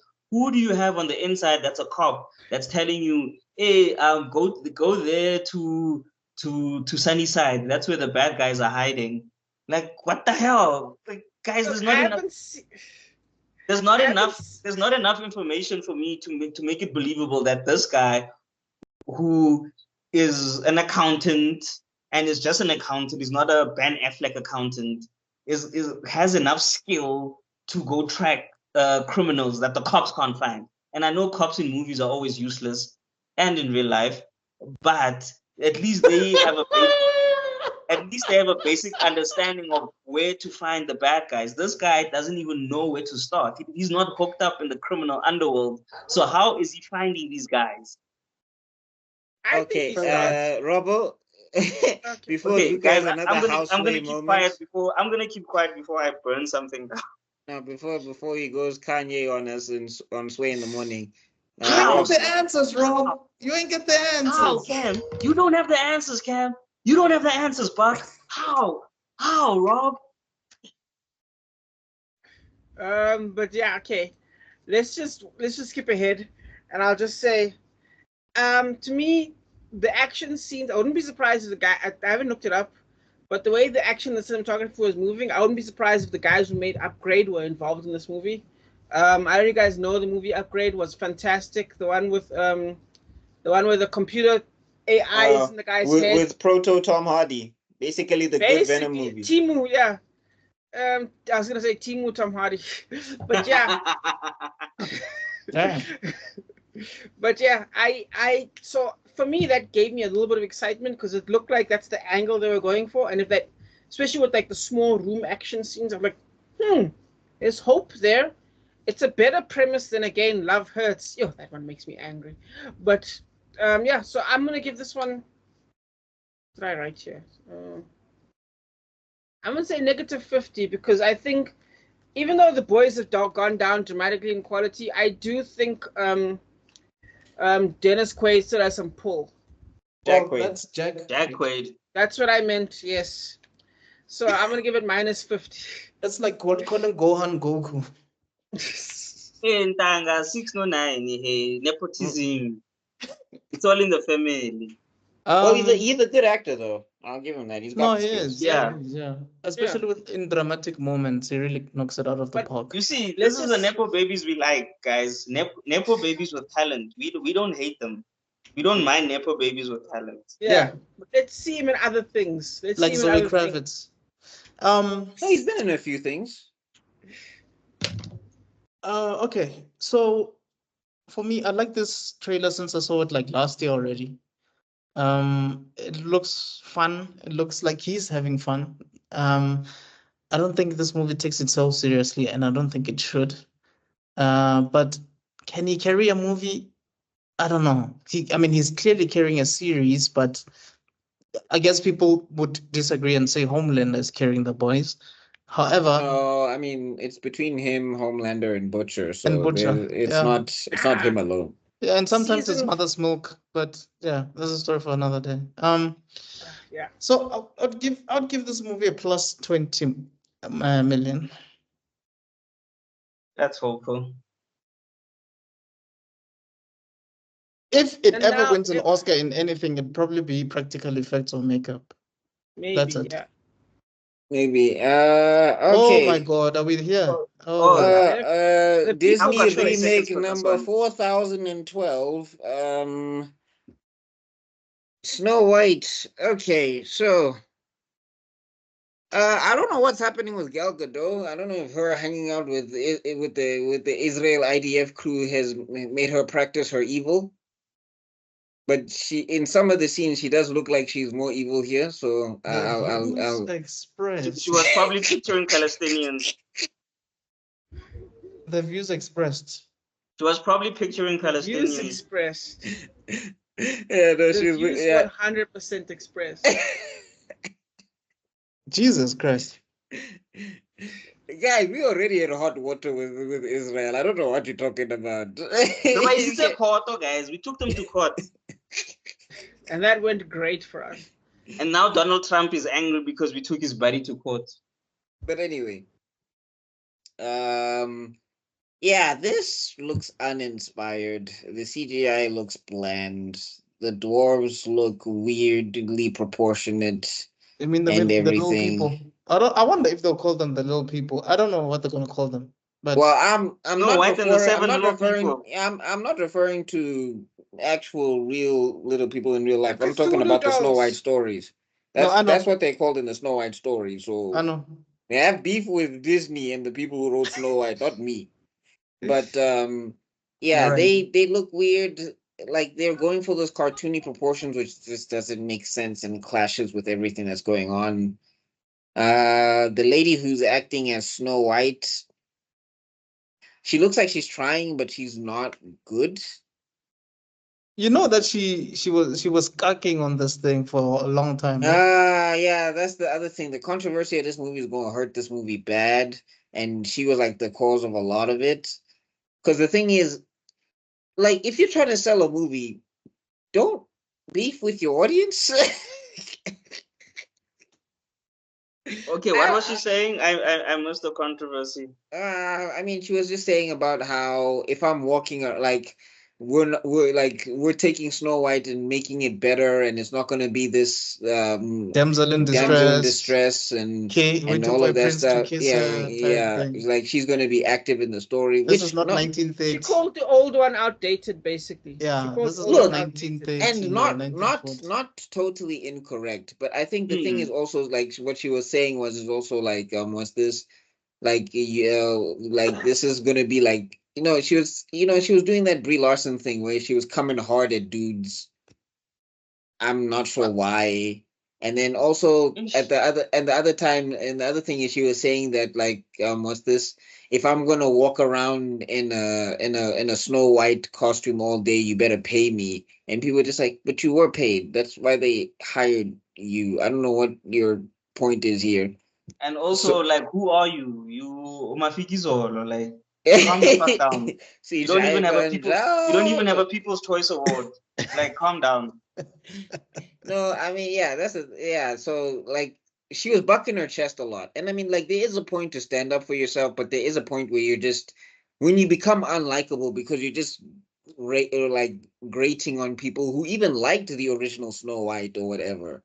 And like you're just like and you're always just saying like this because the other one, like, yeah, I mean it's outdated and everything, but it is an animated classic. And like she looks like she's not taking any cues from that whatsoever, to the movie's detriment. I Should have think. just hired Brett Cooper, man. Hey.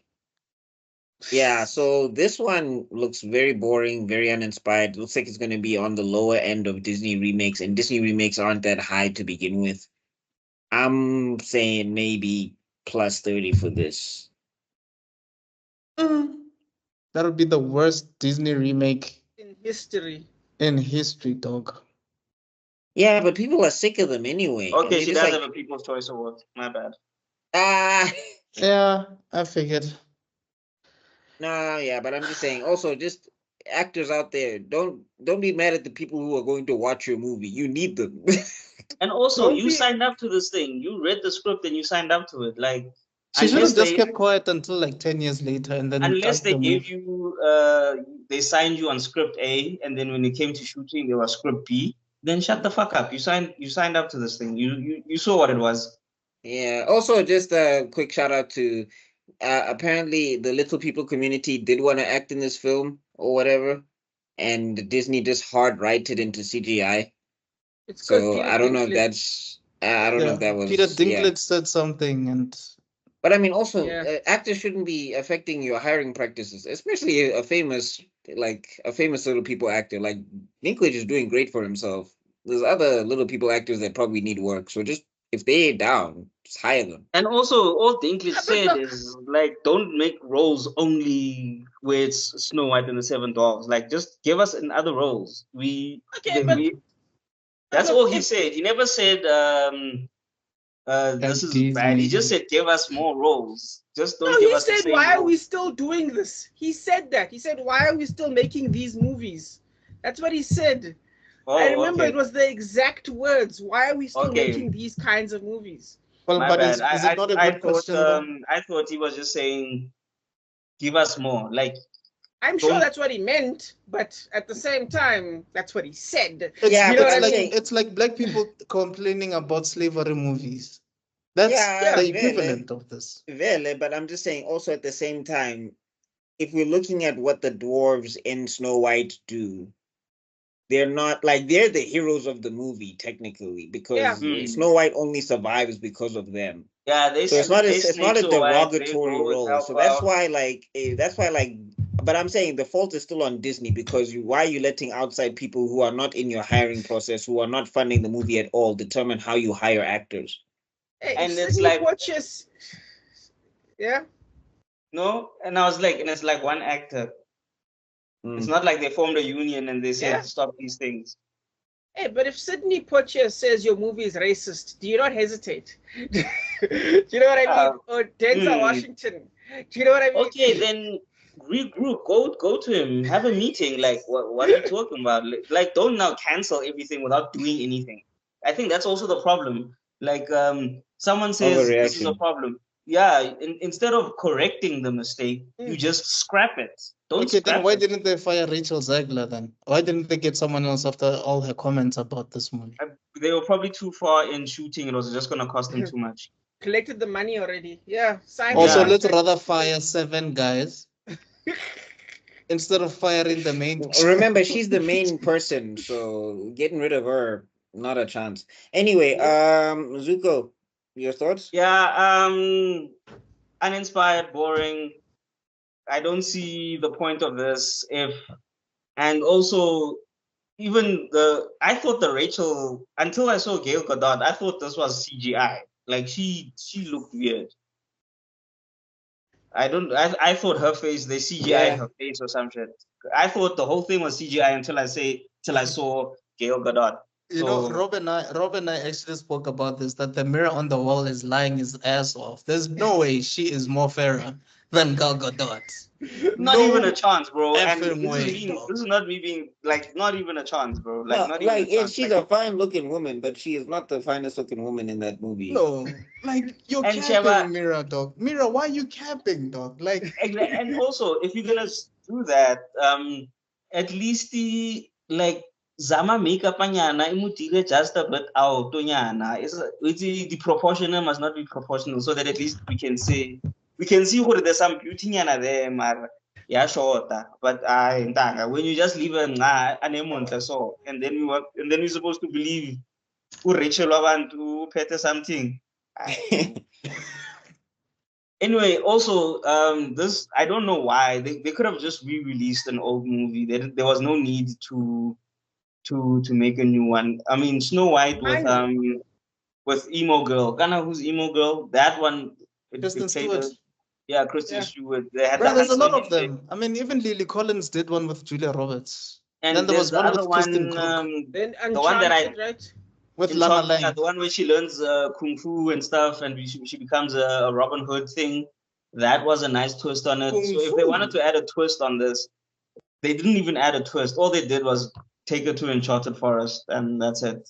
Like, okay, cool. And so also the black dude who tells her to run away. I mean, okay, again, obvious race swap, yay, ding. Yeah. But that guy who was telling her to run away, he looked like he like, what is with? Do these actors want to be in these movies? Hey Joe, they got bills to pay, bro.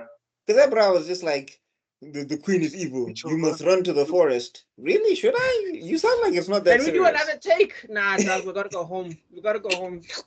Just another take. Just one more take. No, Hey, man, the VFX artists are busy we gotta go animating home. the dogs. I got this invite to the study party. Oh gosh, take that. Yeah. So predictions.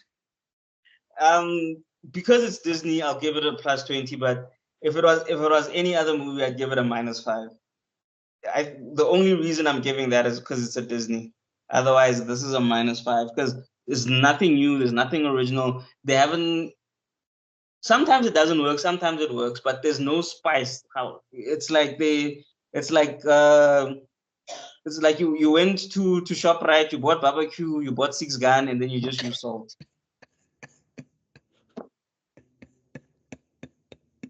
What was the point?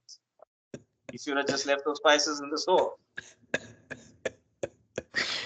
Yeah, man. Rob, Six Gun, please sponsor us. Because the way Zuko and I keep mentioning this product, y'all gotta do something. 6 gun kilenyora.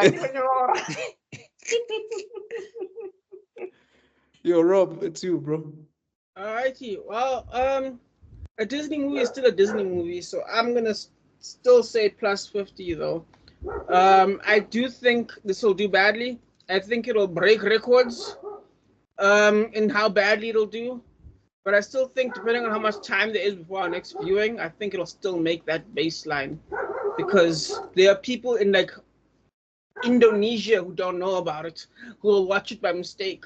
Then scare their children with these Cthulhu type creatures that they call dwarves. So I think that's how it'll make its money. I think South Africa, it won't make its money here. It won't make its money maybe in China, but I've never seen Disney not make at least 50 opening, or at least in the first month or whatever. So okay, you make a good point. That's true. I'll say +40. I'll change mine to +40. You make a good point. It's still. I'm still gonna stick with the +30, just simply because the controversy around it and the fact that people are sick of Disney remakes at this point. Yeah, they are. Remember, people were mad at Aladdin and they still made a billy. But no, I hear what you're saying. I think you're right. You see what I mean? Yeah, but I'm saying, how did the Lion King movie do? 400, right? I think. No, when we did it, let's see. When we did it, Aaron, yeah, that's Mufasa. See, it's December. Oh, you're talking about Mufasa, not Lion King. Okay. Yeah, 481 in 2 weeks. Damn. Okay. Yeah. Maybe I have to take back my. Let's see what happens. But yeah, that's me. I think this will suck. But yeah. But I'm saying maybe also Snow White doesn't have that much of a cultural pull. Like Lion King was a moment. Was Snow White a moment? Which is weird because when you look at history, Snow White is actually what made Disney. Yes. I think you get that. It was revolutionary. Yes. Of its time. It was the highest grossing animated movie at the time. Time. But I'm just saying, we all watched it here, and we all watched Lion King. Do you remember any songs from Snow White? No. I mean, guys, that was decades ago, but it was the first feature-length film. It was a century, yeah. That was animated, so it made history. But anyway, digress. +50 for me as well. +50. Yeah, I think you guys have said everything that needs to be said. I'll just be repeating what you guys have said. Yeah. Okay. In The Lost Lands, aka the reason why George R. R. Martin hasn't finished any of his books. Procrastination. Yeah, so starring Dave Bautista and Mila Jovovich, and it's directed by Mila Jovovich's husband. Resident one of the Evil Andersons, yes. Yeah, I'm saying Resident Evil meets season 8 of Game of Thrones, it looks like. Because it kind of gives Van Helsing vibes to me. No, you guys remember that movie Priest? Yeah, I remember it. The one where they were fighting the vampires. Yeah, that's why. Yeah. That's why. And they had that weird Asian joke where the Asian priest obviously starts doing all this kung fu in front of the bad guy just to get his heart ripped out. And I was like, really? Dude, I'm so used to that guy being a bad guy. When he was a good guy, it would just freak me out. He's a good henchman. Yeah. Anyway, Buck, please let us know. So yeah, from the mind of George R.R. Martin or from the procrastination and boredom of George R.R. Martin, this looks generic as hell. It looks like those are supposed to be White Walkers or whatever that got in the sun too long or something. The dialogue feels kind of uninspired, especially if it's supposed to be from a guy who wrote the dialogue in Game of Thrones. Like, I'm not a huge Game of Thrones guy, but you can see in some of the scenes and some of the dialogue, there was like this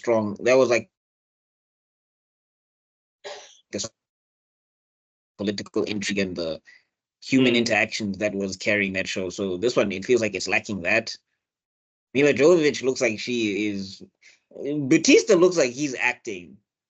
Jovovich looks like she is stone-faced and whatever. She looks like she's Jovovich. She looks like what she's done since she got Resident Evil.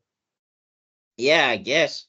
And I mean, it looks like she's supposed to be a Daenerys allegory because they're calling her the chain. Yeah. They somehow should have had that woman there, the breaker of chains, and the mother of all dragons. What was missing was those guys screaming Misa, Misa.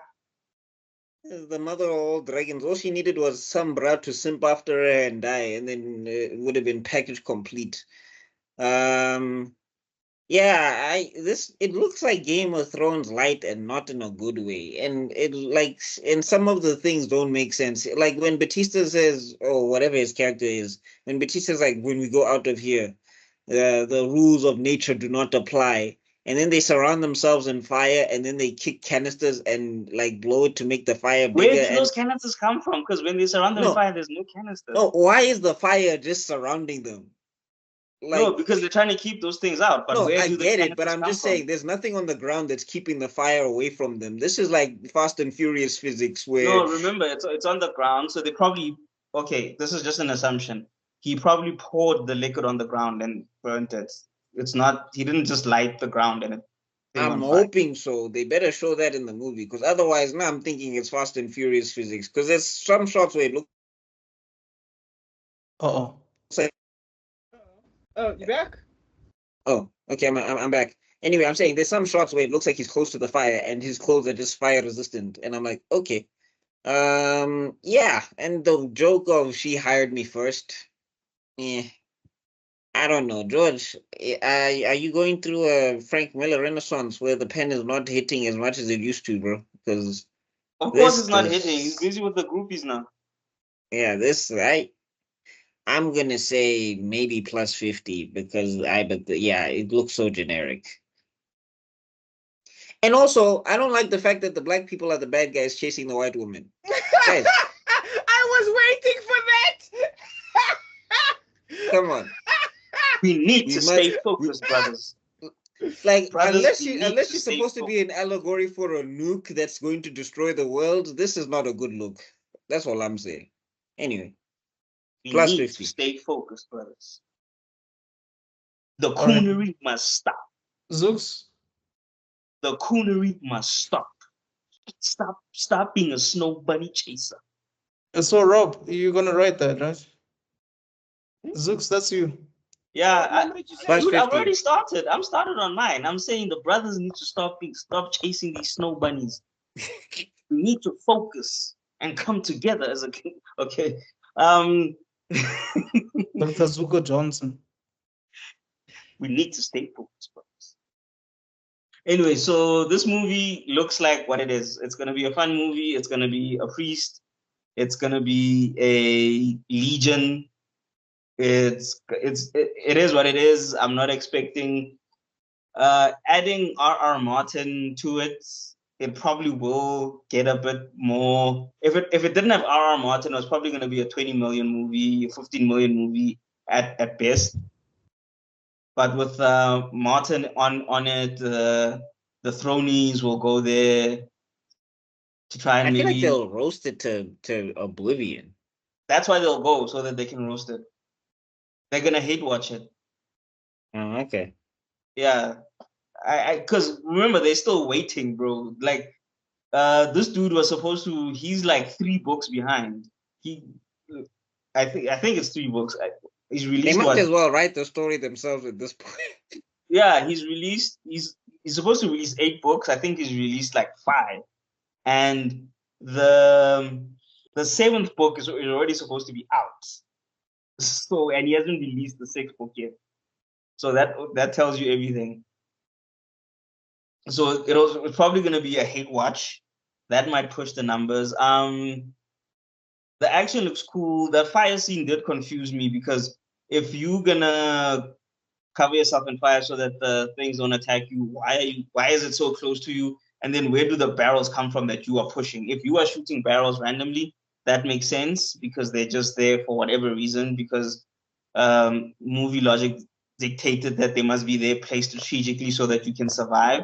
But if you are kicking them from out of the circle that had nothing when you lit the fire, where the hell are these barrels coming from? So that they need to make that sense. So clearly Daenerys Jovovich, she needs to go collect her dragon egg so that she can conquer the new Westeros. So plot is simple enough to understand. There's the church that's trying to stop you from doing something. There's you're trying to free the people. And there's this mercenary who's going to help you do it. So plot is simple enough. Story is simple enough. What will carry this movie is if the action is good and if the banter is witty. And from what I saw, the banter is all right. The banter is nothing to write home about. The action, even though confusing, looked good. Because that's the one thing you can count on Daenerys Jovovich to do. Come through with the hands. So because of the whole Martin thing, I'll also give it a +50. Yeah, but it looked like the dialogue was whooping an ass at some stage. Oh like, no! Your fate was sealed the moment you met me. Remember in Thingamabobby, in Resident Evil, she has very little. The supporting actors speak more than she does. She says like 2 words. I'm Alice. Let's go. We're in danger. That's literally her. So, and the sad part is if you've watched the movie He's Got Game, she could actually act because she acted in that thing because she had to act. She was the prostitute that sleeps with Denzel, and then because he gave her that prison dick, she goes back home and stops being a prostitute. So there's some acting skill in there, you know. I mean, she might not be an Oscar winner, but she's supposed to be able to hold her own. I think making too many of these B-grade generic movies has just whatever little acting chops she had has just been washed away. Mm. Yeah, I'm done. What's your score? I said +50 as well. All right. Rob? Cool. By the way, the director's name is Paul W.S. Anderson. Director for Mortal Kombat, Event Horizon. Is he directing this? Of course, yes, this is his baby as well. And I think, ironically, that's probably the problem with this movie. Is I think it's because it's a Paul W. Anderson movie. Because here's the thing, Batista is doing his best, and I do not hate Mila Djokovic. I think she's actually doing her best too. But I would say the action scenes actually feel uninspired. Like 100%. Some of these shots he's doing are not great. The cinematography is also not thrilling. So the problem, in my opinion, I feel like there's not enough of the writing yet for me to go after George R.R. Martin just yet. But definitely there's enough for me to be mad at the director and the cinematographer. Because if you look at some of this footage where she's like holding these 2 sites like this, they look small, like she's holding kitchen utensils. But not just that. Like Mila Jovovich looks like she's tired now. Like even the way she moves. Like okay, I've never considered Mila Jovovich to ever feel like she's old or she's getting old. Yeah. But with those moves, you can tell her, I know. Yeah, she's normally the best part in everything she does. I still consider Ultraviolet to be her best martial arts movie that she's ever done. But yeah, here I was like, no, my sister, you're getting old. It's something is happening here, and it feels unfortunate because I think. No, now that you say Paul W.S. Anderson, I'm like, yeah, okay, that tracks. Makes sense. Yeah. Okay. Yeah, he's also a husband, so he's probably. And he's directed basically all the Resident Evil, just about. How about half of them? Believe it or not, half of them. And here's the thing, I'm again religious about movies. I used to buy all the DVDs, used to go behind the scenes. And here's the one thing that you don't understand about Paul W.S. Anderson. He's actually a fantastic producer. Because some of those shots in those movies, it'll be the same location shot 3 times, but you won't even know it. Because he managed to fix things so perfectly that he built 3 different locations. So what he is he's an ultimate producer. For those who don't know, a producer is basically the guy that a director has the vision, but the producer is the guy that makes the vision work. Yeah. So I feel like if someone else had been in charge of this movie and he'd been a producer, this would be a better movie. No question, no doubt. But it looks, like you guys said, it looks generic, despite the fact that there's clearly good things here. But I can feel the L's. Like you guys said, the circle with the fire.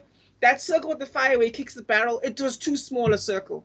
It looked like he kicked the barrel in front of Rob him. said, make the circle bigger. Yes. And still, where did that barrel come from? Because the first shot when he lights the thing, there's no barrel. And then there's a barrel. Yeah. Barrel no jutsu. Small circle. Yeah, someone watched the Olympic before the I know. He probably did a summoning jutsu there, man.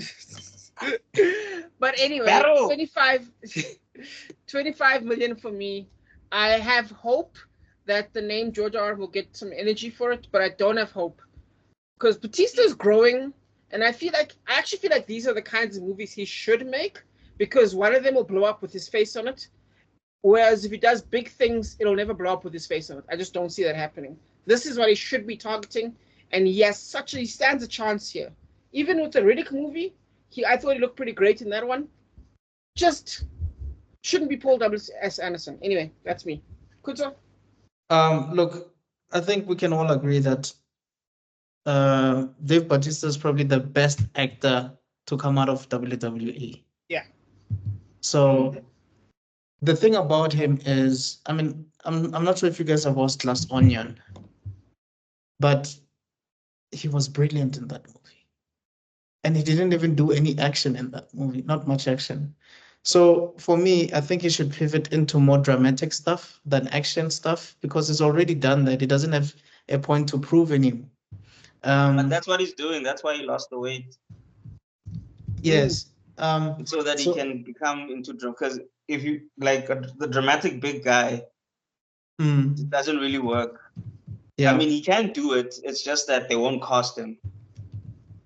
Or they'll just sort of what's the word I'm looking for?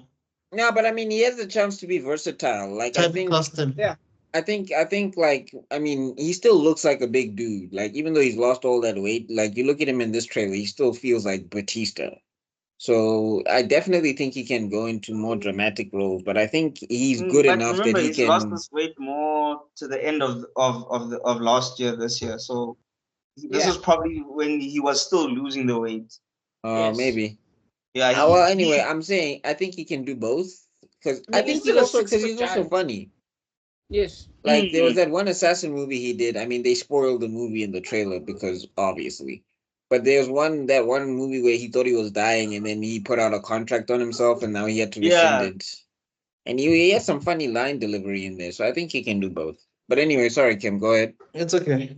So I think personally, I don't think this is the direction he should be taking going forward. Action, if he's done it, he has no point to prove to anybody. So he should be careful, otherwise it's going to be typecast. Mila Jovovich, I think Mila Jovovich also needs to pivot. She has no point to prove to anybody anymore. And otherwise her movies are going to feel repetitive, and that's not what you want. I think it's too late for her. I think she's locked in herself. She's locked herself into that Resident Evil type role. But there's a time and season for that. I mean, honestly. Do you guys remember what's it, Contact of the Fourth Kind? She was great in that movie. I mean, I do know that she's done other stuff. Don't get me wrong. She was also in He Got Game with Denzel Washington, but she needs to do more of those things. Anyway, plus 30 for me. All right, plus 30. All right, and the last one for the night, Rule Breakers. I think this one we're just gonna reverse it, just for the F of it. So I'll start, then Rob, so go back. Oh, This is actually for me the most interesting trailer out of all of them. For me personally, because it's grounded. It's based on a true story or true events. It's about these ladies who want to just basically sort of expand their, Horizons. The horizons. Yeah. Thank you. By using their intellect to win a robot war game of sorts, despite political issues and the patriarchy that is surrounding them and all of that. So it really does look interesting. That's the kind of stuff that I like now. Honestly, not mindless action, not a thing of that nature. I like seeing things like that are actually inspirational, that can actually inspire someone in real life to try and do something and become better. So I don't think it's gonna really get the numbers that I think it would get. So I would say plus 10 million for this one.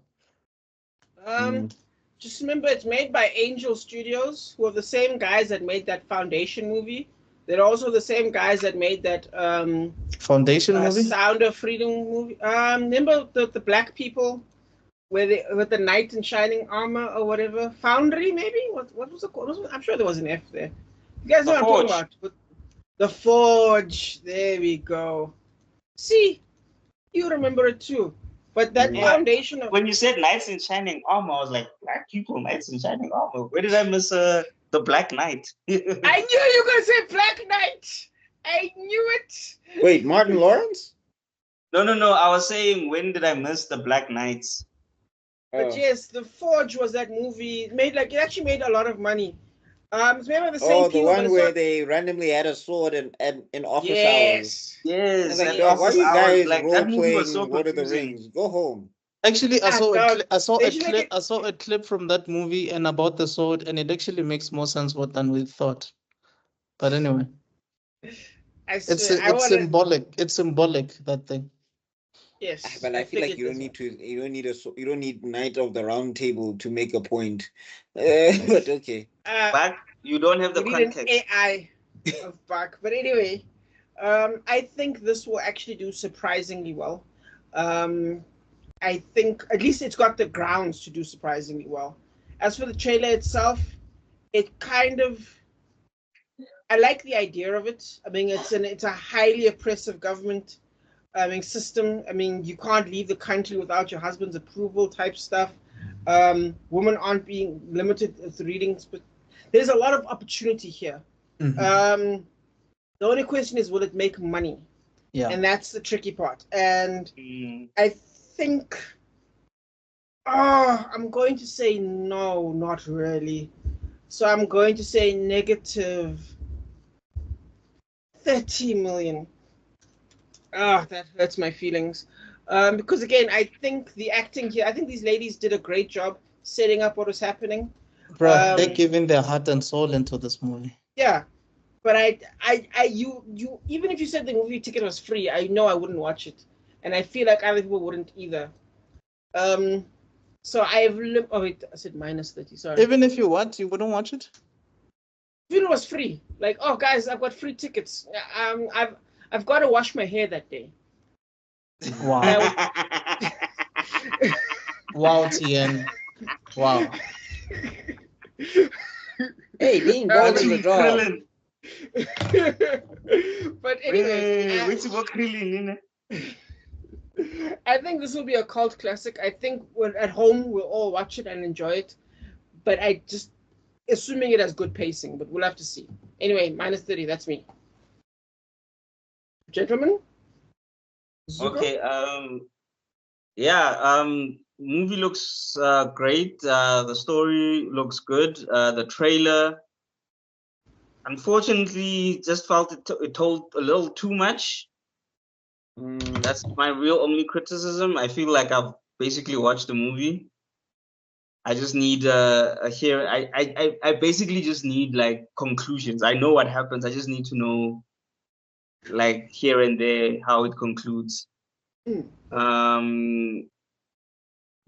I hope it makes money. I'm gonna be hopeful and say plus 40. However, knowing how people like guys, since COVID, it's hard. Like people don't go to the movies as much. Movies are expensive, the snacks are expensive. And also, like, you're kind of going to this one to be very I mean, will we be uplifted at the end? Probably, but like, it's going to be a lot of the country hasn't changed. Because if we probably research it, we'll probably start crying, and we don't want to cry. We already alive. We already have reason to cry. So, like, guys, we already adulting. So, yep. And yeah, Taliban is I mean, they're not as hard as they used to be. The Taliban haven't put out any mixtapes since. So wow. Yeah. So, and I understand Rob when. Yeah, I understand when Rob says even if it was for free, he wouldn't go. It's not a diss on the movie. It's just also sometimes like, what's that? The hate you give us. Like, I'm never gonna watch that thing, not because I don't think the story is important, but I just know, like, I might cauliflower a couple of cauliflowers, you know. I mean, it's about police brutality, but I do get what you mean. Yeah, but it's also about a prosecutor who knew people were innocent and still went ahead with it because Ngodaki. So yeah, I mean, it's like wait, it's like are you not talking about the one with Ava DuVernay? No. Sorry, I'm talking about I was meant to talk about the one it was a series, not the hate they gave us. Yeah, the one, we were something. The 5 kids who got the Central Park 5. That is it. It is the Ava DuVernay, The Hate You Give Us, isn't it? No, The Hate You Give Us that's is the one. That's the one with the token biracial. Gonna come on, this hot girl, man, Colombiana chick. What's her name? She has a South African name. The one from Colombiana, Steinberg. Yeah. Yeah, the token biracial. So it's the other one. It's the Central Park 5. Yes. There we go. Yeah. Yeah, I don't remember. That's not the name of the series, but it's the. No, but I know what you're talking about. Yeah. Yeah. So like that one, I'm not gonna watch because I know like it will destroy me. Like I even went on Twitter and I saw some people watched the first episode and they were like, nah. Like they almost. No, it's like watching an apartheid documentary and you're just like, yeah, like Kwa says hello and Kwa has never done anything. He's never been anything but nice to you. And now you want to fight. You want to fight him, and all he did was say hi, bro. He didn't even question. He didn't even say your work was wrong. He didn't even question your work. He just said hi. You're like, yeah, it's like watching a film about Tulsa, Oklahoma. You wouldn't want to watch that. Yeah. And then all of a sudden now you're blasting struggle songs in your office and everyone is confused. Hey, bro, now you're sitting like this. I will tell you this, my brothers. Is it not like us or something? What? No, wait. Twing. No. Yeah. They like that. They like us. They something like that. Anyway. So yeah. I hope it makes money. I hope it's not. I hope it ends positively because. Dude, no, I think they wouldn't have made the movie if it didn't. Yeah. So. Hey, this thing's gonna pull at my heartstrings if I watch it. I'm even not gonna front. I'm gonna drop some thug tears up in here. Thug. I won't make it by the end of the movie. I'll be crying like I'm in a telenovela. But when they see us. When they see us, yes. Oh, did you just? Yeah, the hate they see stealing us. Our thing. Where's the velo? Copyright. Yeah. So yeah, plus 40. I'm hoping it does way more. I'm hoping it goes close to 100 mil. But do these type of movies, if they're not sport movies, they don't really go that high, no? You're right. I mean, to be honest, Christian, this then entire yes. time when I was thinking about Bend It Like Beckham and how it became a cult classic, even though it clearly looks like a low budget movie. You know, Oh, with the Indian girl and Keira Knightley. Achi Punjabi and yeah, Keira Knightley. So I don't know if it'll be like one of those movies, or And the if Well, I funniest think that thing one was about that, kind of like I think that one kind of had like an easier like to digest kind of subject. This one is very, very heavy. Because like they're saying, the Taliban is showing up and it's trying to get girls educated and it's happening now. It's not like it happened and now they've changed. yeah. Like when that girl said, when they asked, how did you get your uncle to agree? Oh, I told him if I came here, if I win, like, if I win, I'd I'd probably get a rich husband. Like that shit fucked me up. I was like, yo, teaser. and it kind of made sense, even though it's messed up. It kind of like, oh yeah, No, that's the problem. It makes it like, because now he's gonna want like, yo, my wife, she's smart, eh? She's smart, eh? Smart wife, eh? But she cook for me. But I've got the smart woman, and I'm keeping her down because I'm the man. You know. All right. I'll wrap my ones up quick on this. I mean, you guys have covered everything that major that needs to be covered with this. As a dude who has grown up in a community like this, not in this level of extremity, obviously, but in circles like this, I have seen people who talk like this sometimes, and I'm just like, it's always never made sense to me because I'm like, the religion you're quoting, I've never read where it's women can't go to school. In fact, you want everybody to go to school. This doesn't make sense. So yeah, Because, yeah. yeah, it is a weird thing that does exist, and hopefully one day can get curb stomped the fuck out because it does make sense. But yeah, very, very depressing, very emotional. All the actresses look like they are bringing it and whatever.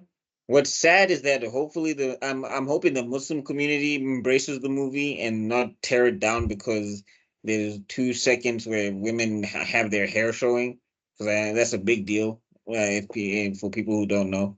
So I'm hoping that doesn't happen. Yeah, shout out to the Taliban. I didn't know that they were still roaming around and kidnapping women. You guys need to update your playbooks. Yeah, yeah. This one I don't know if I go watch it. I don't know if I could.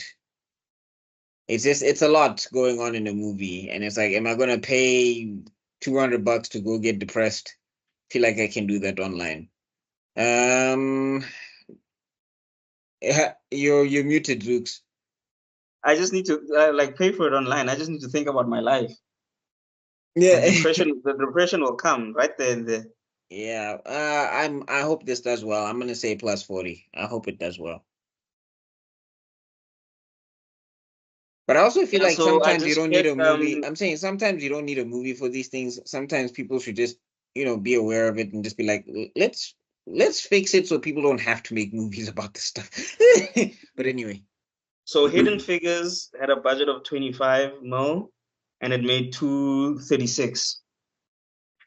So Maybe there's this could hope. pull ahead. Yeah, this could pull ahead. Yeah, so there's hope it can do something but big. Hidden Figures was about science and it had a huge ass budget. Yeah, Well, but this is about science also. this And I is mean, about yeah, science. and also the budget is tiny. Sorry, It it looks also like. had a lot to do about space, guys. Like this is robots. Right. Hey, when I could don't come be a negative. I don't even know. I feel like you think sci-fi guarantees a lot of money. Like, I'm sure if you look at the most successful sci-fis. No. I'm talking about the scope of the content of this thing. Well, yes. Space, this is about robots, though. But like, don't and some of remember, these robots were fighting, and they can make fighting robots. People love fighting robots. I used to watch that show about fighting robots every Saturday. Yeah, Hey, I remember Robot Wars. They might just make a meta be. No, I remember that, but guys, against Hidden Figures? No. I never said scale, marketing, etc. I said there's a potential for it to make good money. That's all I said. Because I okay. didn't know how much Hidden Figures made. I thought Hidden Figures made maybe 100 million or so. Hey, Muna, they make a Billy. If they make Metabi and he shows up to fight the Taliban, I took your example too way too Sokora, literally. Sokora, Yeah, Sokora. no. I wasn't saying it's gonna do as well. I'm saying there's hope that it will do well, and I said hopefully it reaches 100 million because a movie like Hidden Figures it made 200 million, and Hidden Figures had more famous people and stuff in it, so that also helped. It just feels However, like this this is one one. I'm hopeful it will make 100 million. I don't think it will, but Okay, but I need to finish my Metabi analogy, and then all of a sudden, like the referee comes out, what this today? Pum pum pum pum pum. Mr. Referee's gotta show up, dog. Mr. Referee is not gonna miss. And then he looks at the Taliban and he looks at Metabi, roll battle, fight so. Metabi It just just destroys it the just looks Taliban. like this movie is it's just gonna be one of those movies that get awards on other stuff but the Yeah. Oscars. Like a Sundance Film Festival, Yeah, what but I mean, what? who cares about the Oscars? Well, a movie against Israel got an Oscar, so Yeah, there's a chance. don't count it out. A documentary, sorry, not a movie. Yeah. Yeah. No, So don't. documentaries usually do What well. does that mean? No, he said it'll get awards at other shows except the Oscars. Yeah. No, and I'm also saying, like, is the Oscars really that hot? Like, all the movies that got nominated now, I haven't heard about one of them. But anyway, that's the show, I guess. Dude, I literally just saw The Brutalist now, and I was like, "There's a movie called The Brutalist." Jiggy Jiggy's won an Oscar. I'm like, huh? Yeah. But anyway, guys, is there And anything even the you one guys with want to say before Kieran we shut it Culkin, down? I've never heard about that movie. What's that? Nah, The one Yaka Kieran Culkin, I've never heard about that movie. Something about pain. Rob and I watched it already. Oh, Rob, wait, did you watch it? Not yet, but I plan on watching it. Oh, I watched it. Yeah. I watched The George instead. I watched two of those movies that won awards. The other one was Anora. I watched that I one. used to watch Oscar movies, and then I'm like, but these movies are cack. Why are they? Well, I don't know which one that made me just go like, no man, this is nonsense. Yeah. But anyway, is there anything you guys want to say before we shut it down?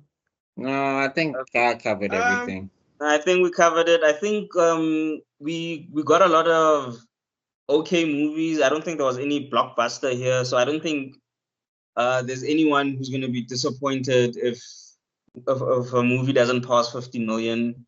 I think most of these movies are the ones that are released to keep the studio going, but just and keep the cinemas And keep Hollywood relevant. Yeah, keep the cinemas filled with something to watch. Which one? Just go back there, Rob. Let me just see the name of the movies. No, the name of the movies. Yeah. I think honestly, the only one I'm looking forward to is A Scam Called Love and In the Lost Lands, but that's because Daenerys Jovovich can do no wrong in my eyes. Mother of all dragons, breaker of chains. She's the mother of all B-grade action movies. sleeper with cousins and nephews. Rob, did you want to say something? Just gonna shout myself out. I should be having in the next few months, I'm not sure exactly when, but my new ebook should be coming out soon. It's part 2 of I actually have the free version was out already. Now the part 2 will be coming out. I'm not sure what the price yet. It's just called Tatu's Mission Part 2. Keep an eye out for that. Awesome. All right, guys. So this is our show. It's 3 hours long. And if you've been watching up until this point, then you are very, very strong. Much love to you guys in the Philippines, India, and all those other places that are watching our stuff, because that's what the analytics tells us. So we thank you very much.